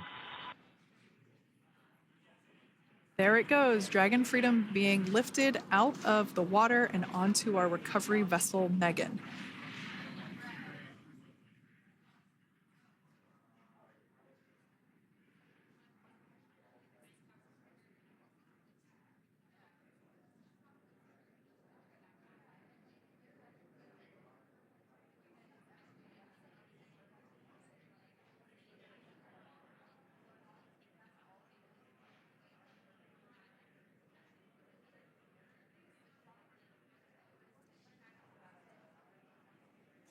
So once securely on... Welcome aboard the recovery vessel. Recovery personnel are completing final checks and stand by for translation to the egress platform. Freedom copies. Great news there, letting us know that Dragon Freedom has been successfully recovered from the water's surface. If you've just joined us, we had an on-time splashdown at 5:57 p.m. Eastern Time, and we can now see that the water recovery operations are continuing to progress. The nest where the Dragon spacecraft is located is going to get moved forward. This will happen after one of the recovery crew members does some checks, and we'll also see some hosing. Obviously, the spacecraft splashed down in salt water. Salt water is corrosive, and we want to try and rinse out as much of the salt water as possible to reduce that corrosion on the metallic structures. So we can see some guidance there being provided, really steering the spacecraft properly into the Dragon's nest. And it's been 30 minutes since Dragon splashed down, and as you can see there, the spacecraft is already on board the recovery vessel Megan. Things continuing to move very smoothly today throughout the entire operations from the deorbit burn up until this point as well. And Freedom, it looks like the positioning wasn't quite right, so they are working on repositioning the capsule in the nest now. Okay, copy that. Thanks. And with that, the team is just going to adjust the Dragon spacecraft a bit so that it's in the right position ahead of translating up a little bit closer ahead of the side hatch. So the team is now going to step through the procedures to ensure that that takes place. While Dragon does fly itself autonomously, it clearly is unable to park itself autonomously. We want to make sure that the Dragon capsule is properly seated there in that nest.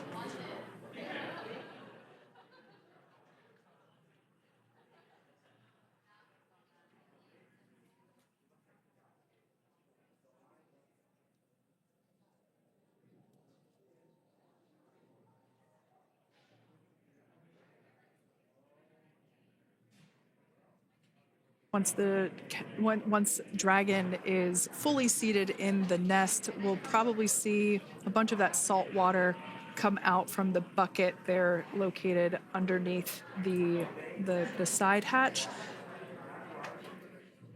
See some salt water splash out. As I mentioned before, one of the recovery team members will begin hosing down the exterior of the spacecraft.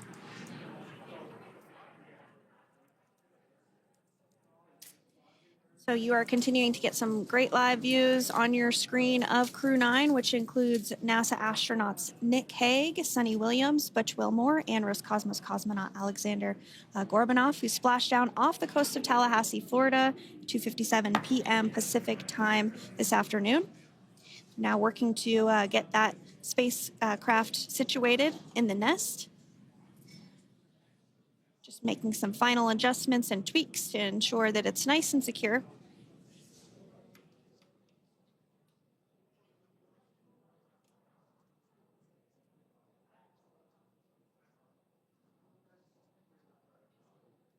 Once the spacecraft is seated and secured and oriented correctly in the nest, Dragon will be moved into the hangar located underneath that helipad that we saw earlier from the aerial views during recovery.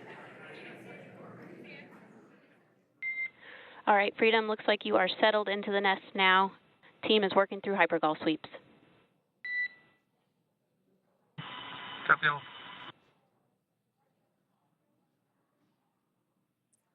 Call out there telling us that the recovery team is doing the second round of those hypergolic sweeps. This helps ensure that everyone, all the recovery team members that are located basically right where this camera is located on, towards the forward end of the recovery vessel, that they will all be safe once the spacecraft is translated forward. So we're just doing some additional steps to make sure that the hypergolic propellant that is utilized for maneuvering the Dragon capsule while on orbit, making sure that none of those vapors are still present on the exterior of the capsule. That's right. And there are a variety of individuals on board the boat that help with recovery operations. Not only do we have the recovery personnel that you see here, but we also have a doctor that will check out the crew members as standard procedure. As with any spacecraft that is returning from space, we always perform a medical check with the crew. So you will see the crew come out of the capsule and be placed on stretchers, just like with the Soyuz landing and with all of our Dragon splashdowns. That is the nominal procedure.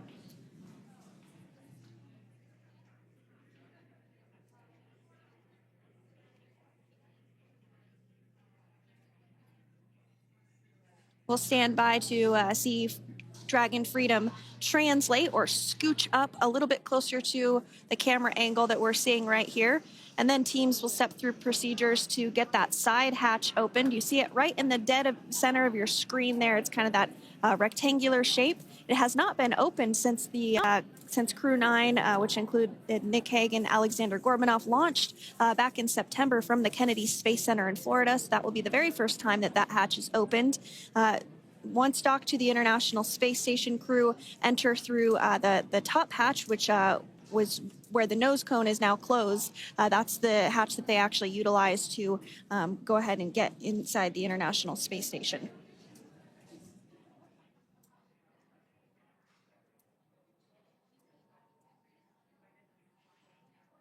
So as we get a little closer to that hatch opening procedure, you might start to see more individuals come into frame for some of that support. The ship has a maximum capacity of a little over 40 people on board, and it takes a variety of different roles, as we've discussed, to support. Also on board is the chief of the astronaut office for NASA, that's Joe Acaba.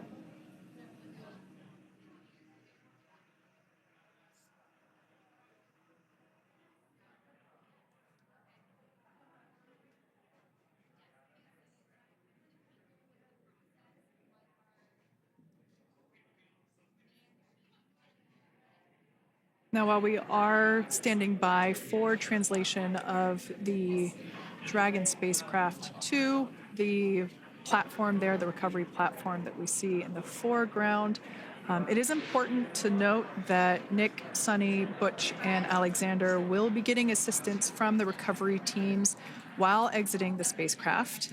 This is the same process for any returning long-duration crew members.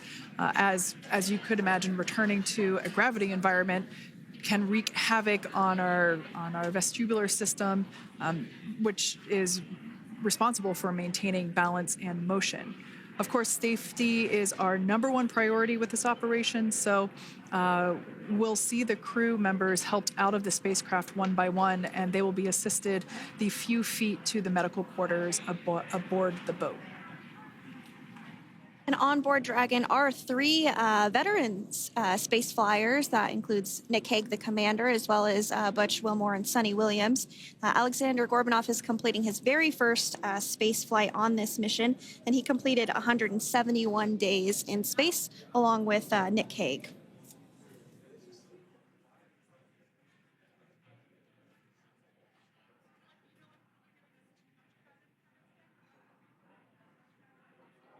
For those of you that have just recently joined us, well, I would encourage you to hit that rewind button and go back a few minutes. It was a beautiful splashdown of Dragon Freedom with the Crew-9 cohort on board.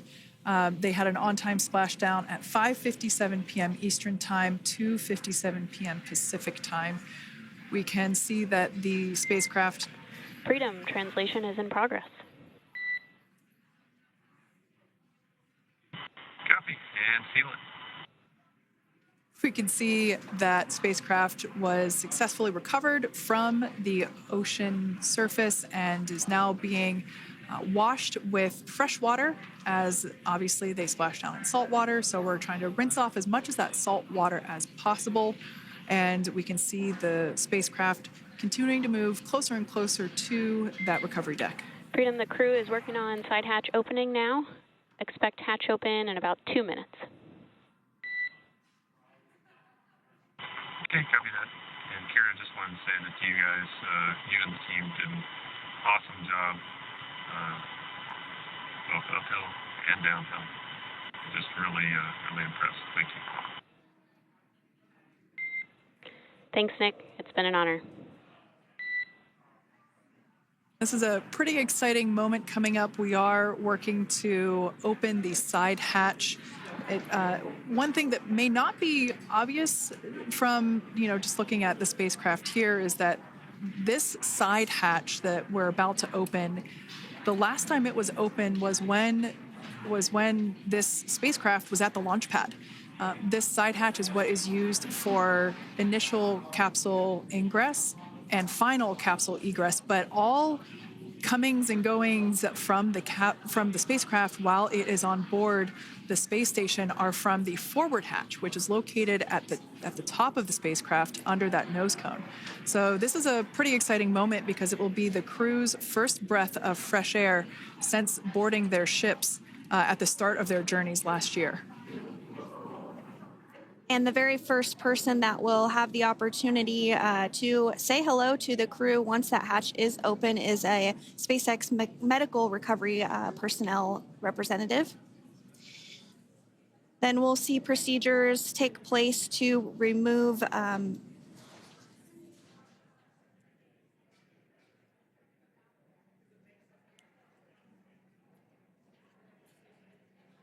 the footrests of Dragon. That will just help the recovery personnel get a little bit more room to access the crew and help get them out of the spacecraft.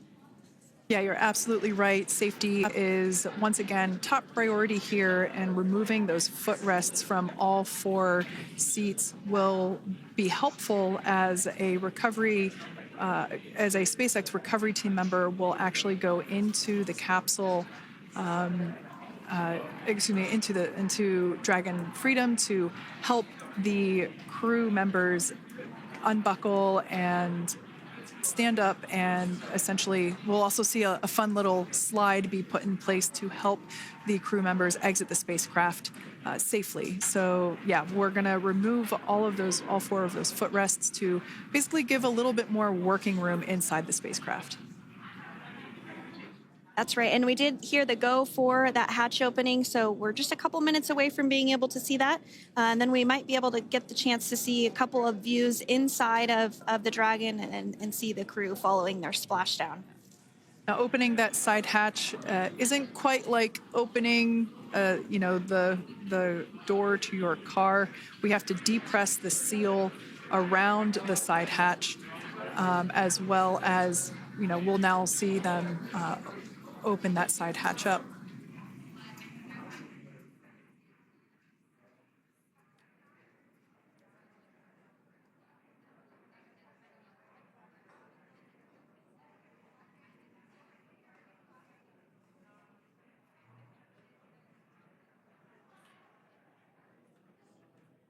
And there you have it. The side hatch is open for the first time since September.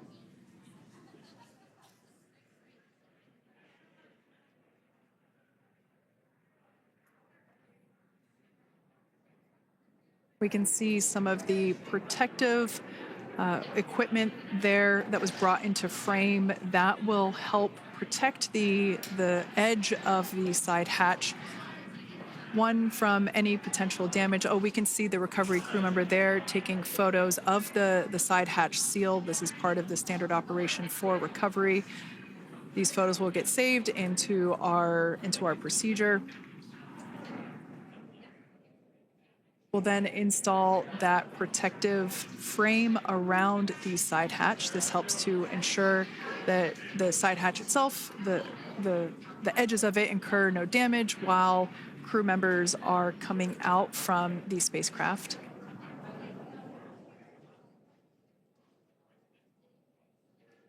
If you missed it, there was also a recovery team member that went inside. So there are now 5 people on board the Dragon spacecraft.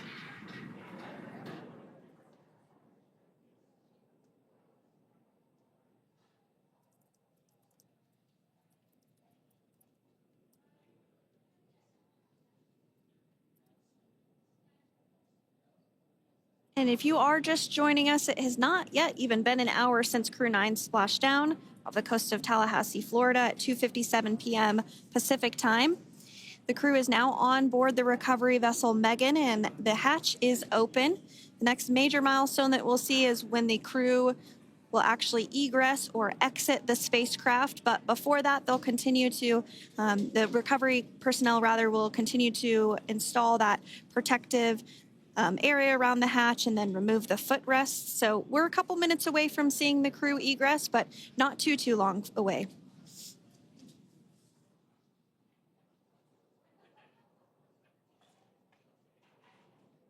We'll probably see those footrests being handed out here in the near future, as I mentioned before.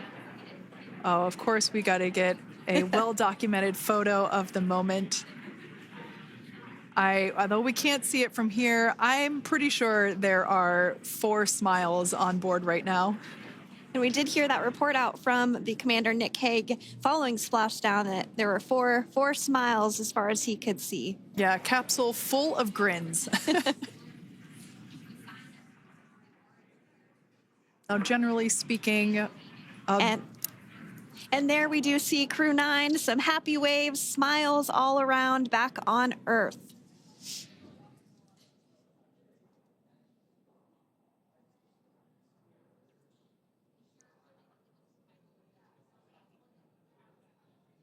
Generally speaking, we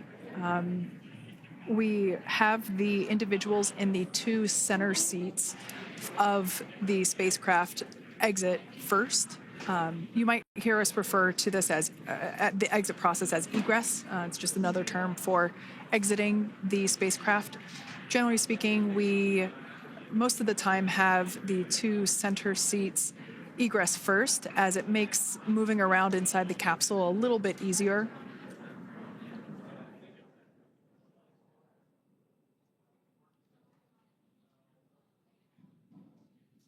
We can see the tablets that were previously located on the upper leg of the crew members. We can see those being handed out to the recovery team. Those were taken off prior to the entry phase, to spacecraft reentry. Those had to be stored and secured prior to dynamic operations.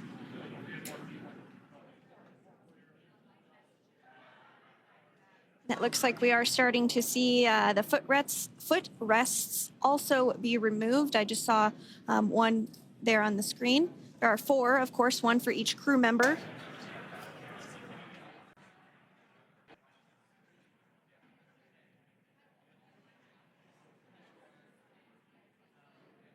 Those footrests are made out of carbon fiber and are actually sized appropriately for each crew member, as everybody has different measurements and different leg lengths. Same goes for the armrests and the bucket length of each seat. We size those appropriately for the crew members and to ensure their comfort and safety.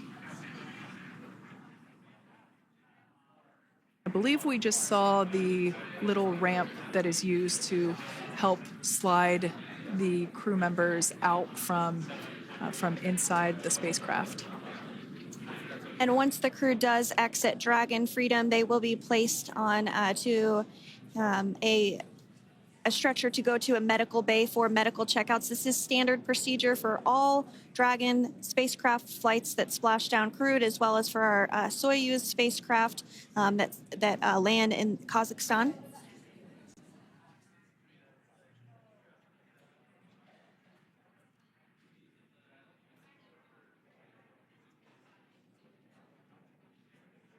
We could see the exterior of Dragon Freedom quite clearly in this shot, and it's such a beautiful sight.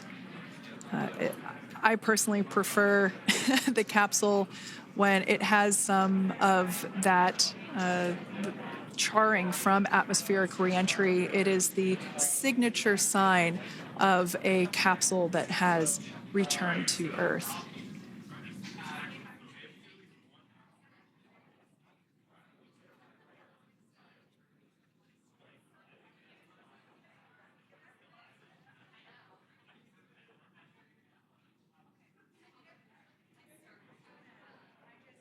Continuing to stand by for our first crew member to egress or exit Crew Dragon Freedom following their splashdown at 2:57 p.m. Pacific time. Dragon undocked from the International Space Station at 10:05 p.m. Pacific just yesterday, so it was about 17 hours of phasing.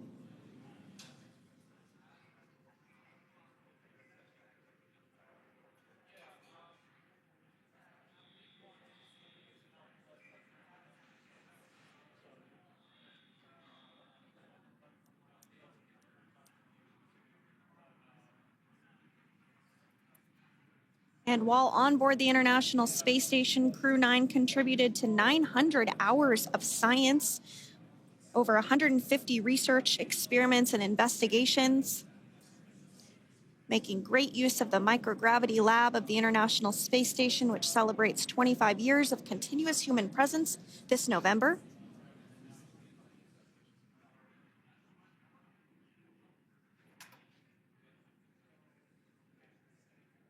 Looks like we're about to get our first crew member here upon egress of the Dragon spacecraft.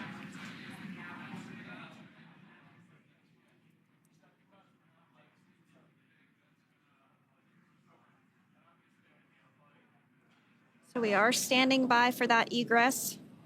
Outside of Dragon, you do see one of those stretchers. This is the expected procedure as the crew will be taken to medical facilities following their exit from Dragon.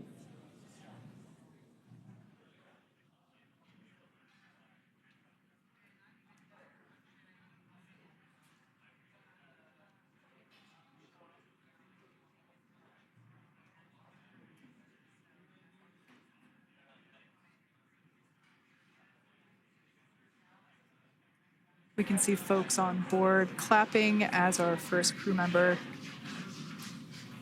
And that is NASA astronaut Nick Hague, commander of Crew-9,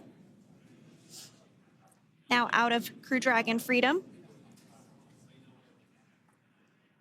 Some smiles, thumbs up, and a wave. Can't get any better than that. Yeah, that is one happy camper, that's for sure. As we said before, it is standard procedure for all of our long-duration crew members to receive assistance upon egressing from the spacecraft. We basically help them move off of the recovery deck and into the private medical quarters for their initial consultation with the SpaceX flight surgeon. So we'll see that take place for all 4 of our crew members today.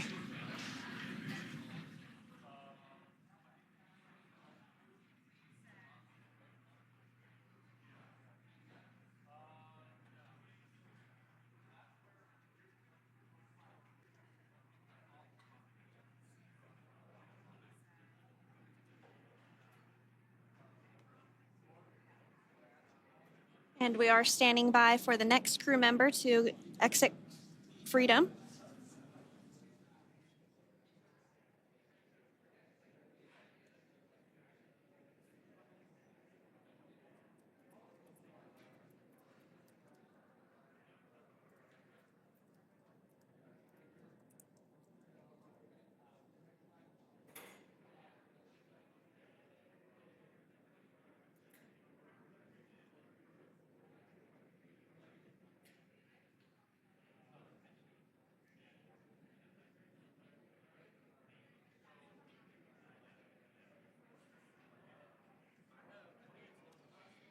Next up out of the capsule, we expect Roscosmos cosmonaut Alexander Gorbanov. His first space flight. Spent 171 days in space alongside NASA astronaut Nick Hague. Looks like we're getting some cheers and clapping on board as Alexander is slid down the little ramp and placed into the mobility aid. Once again, big smile.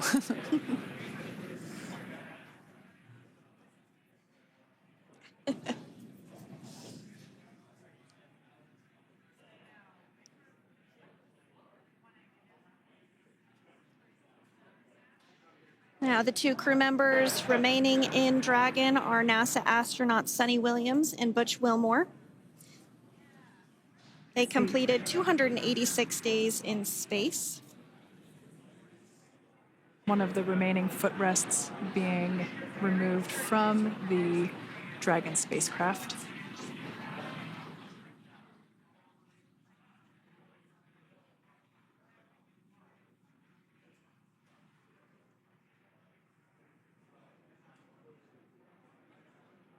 As I said before, we generally try to have the crew members that are located in the two center seats aboard Dragon, and we like to have them egress first if possible, as it creates a little bit more movable working room inside the spacecraft.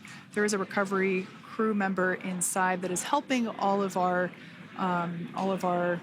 Crew-9 crew egress or exit from the spacecraft.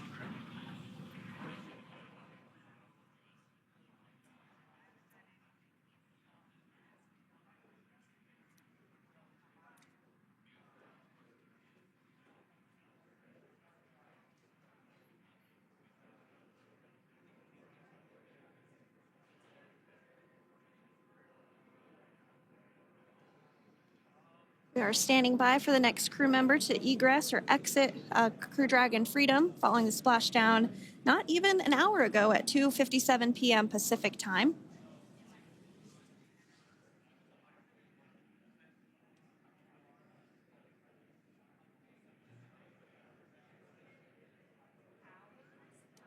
Really have the recovery operations down pretty quick at this point. Yeah, it's pretty incredible to think that, just 5 years ago when we were doing the initial demonstration missions of the Dragon for Crew Dragon, that now we're under about 30 minutes for, to retrieve the spacecraft from the water, and just several minutes here while it's been on board and to get everyone, really to get that side hatch open.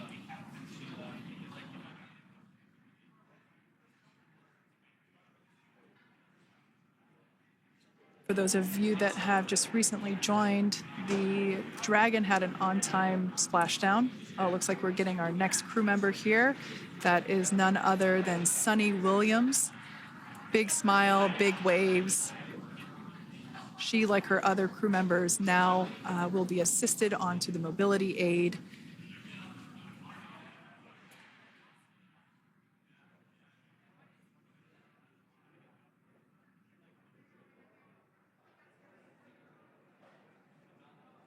There we have it, some waves, some thumbs up, and some smiles. Definitely seems to be a theme among all recovery operations. Absolutely. And of course, that leaves NASA astronaut Butch Wilmore inside Dragon in seat 4.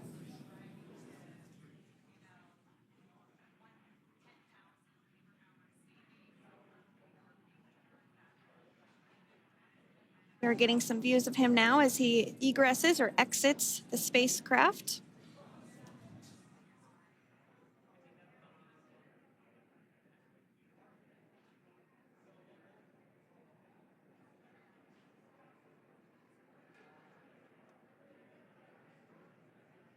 Once again, some elation and cheers there from Butch Wilmore. As we mentioned before, returning to Earth coming from a microgravity environment can wreak havoc on the body. So it is customary and just standard procedure for all of our long-term space residents to get assistance once they are back on board the recovery vessel.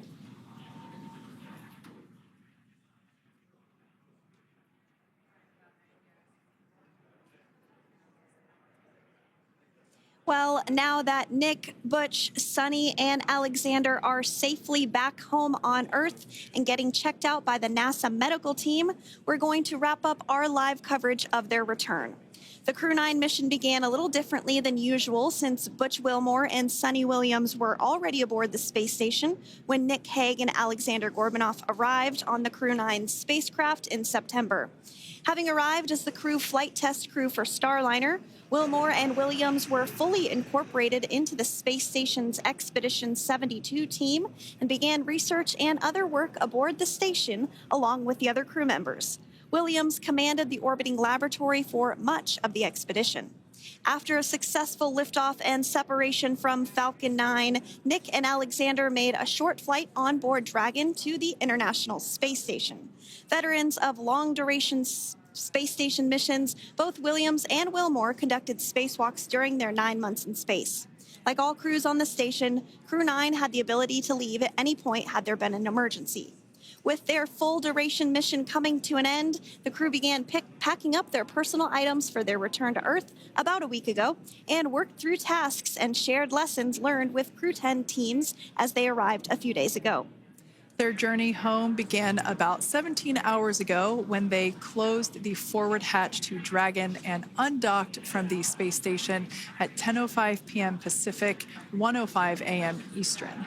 After 4 successful departure burns and a phasing burn to line up their orbit, Nick, Butch, Sunny, and Alexander rested for a few hours before waking up to prepare for re-entry this morning. We jettisoned Dragon's trunk and performed our final on-orbit maneuver, the approximately 7.5-minute-long deorbit burn, and that occurred at 2:11 p.m. Pacific, 5:11 p.m. Eastern Time. And that sent Dragon on its path home.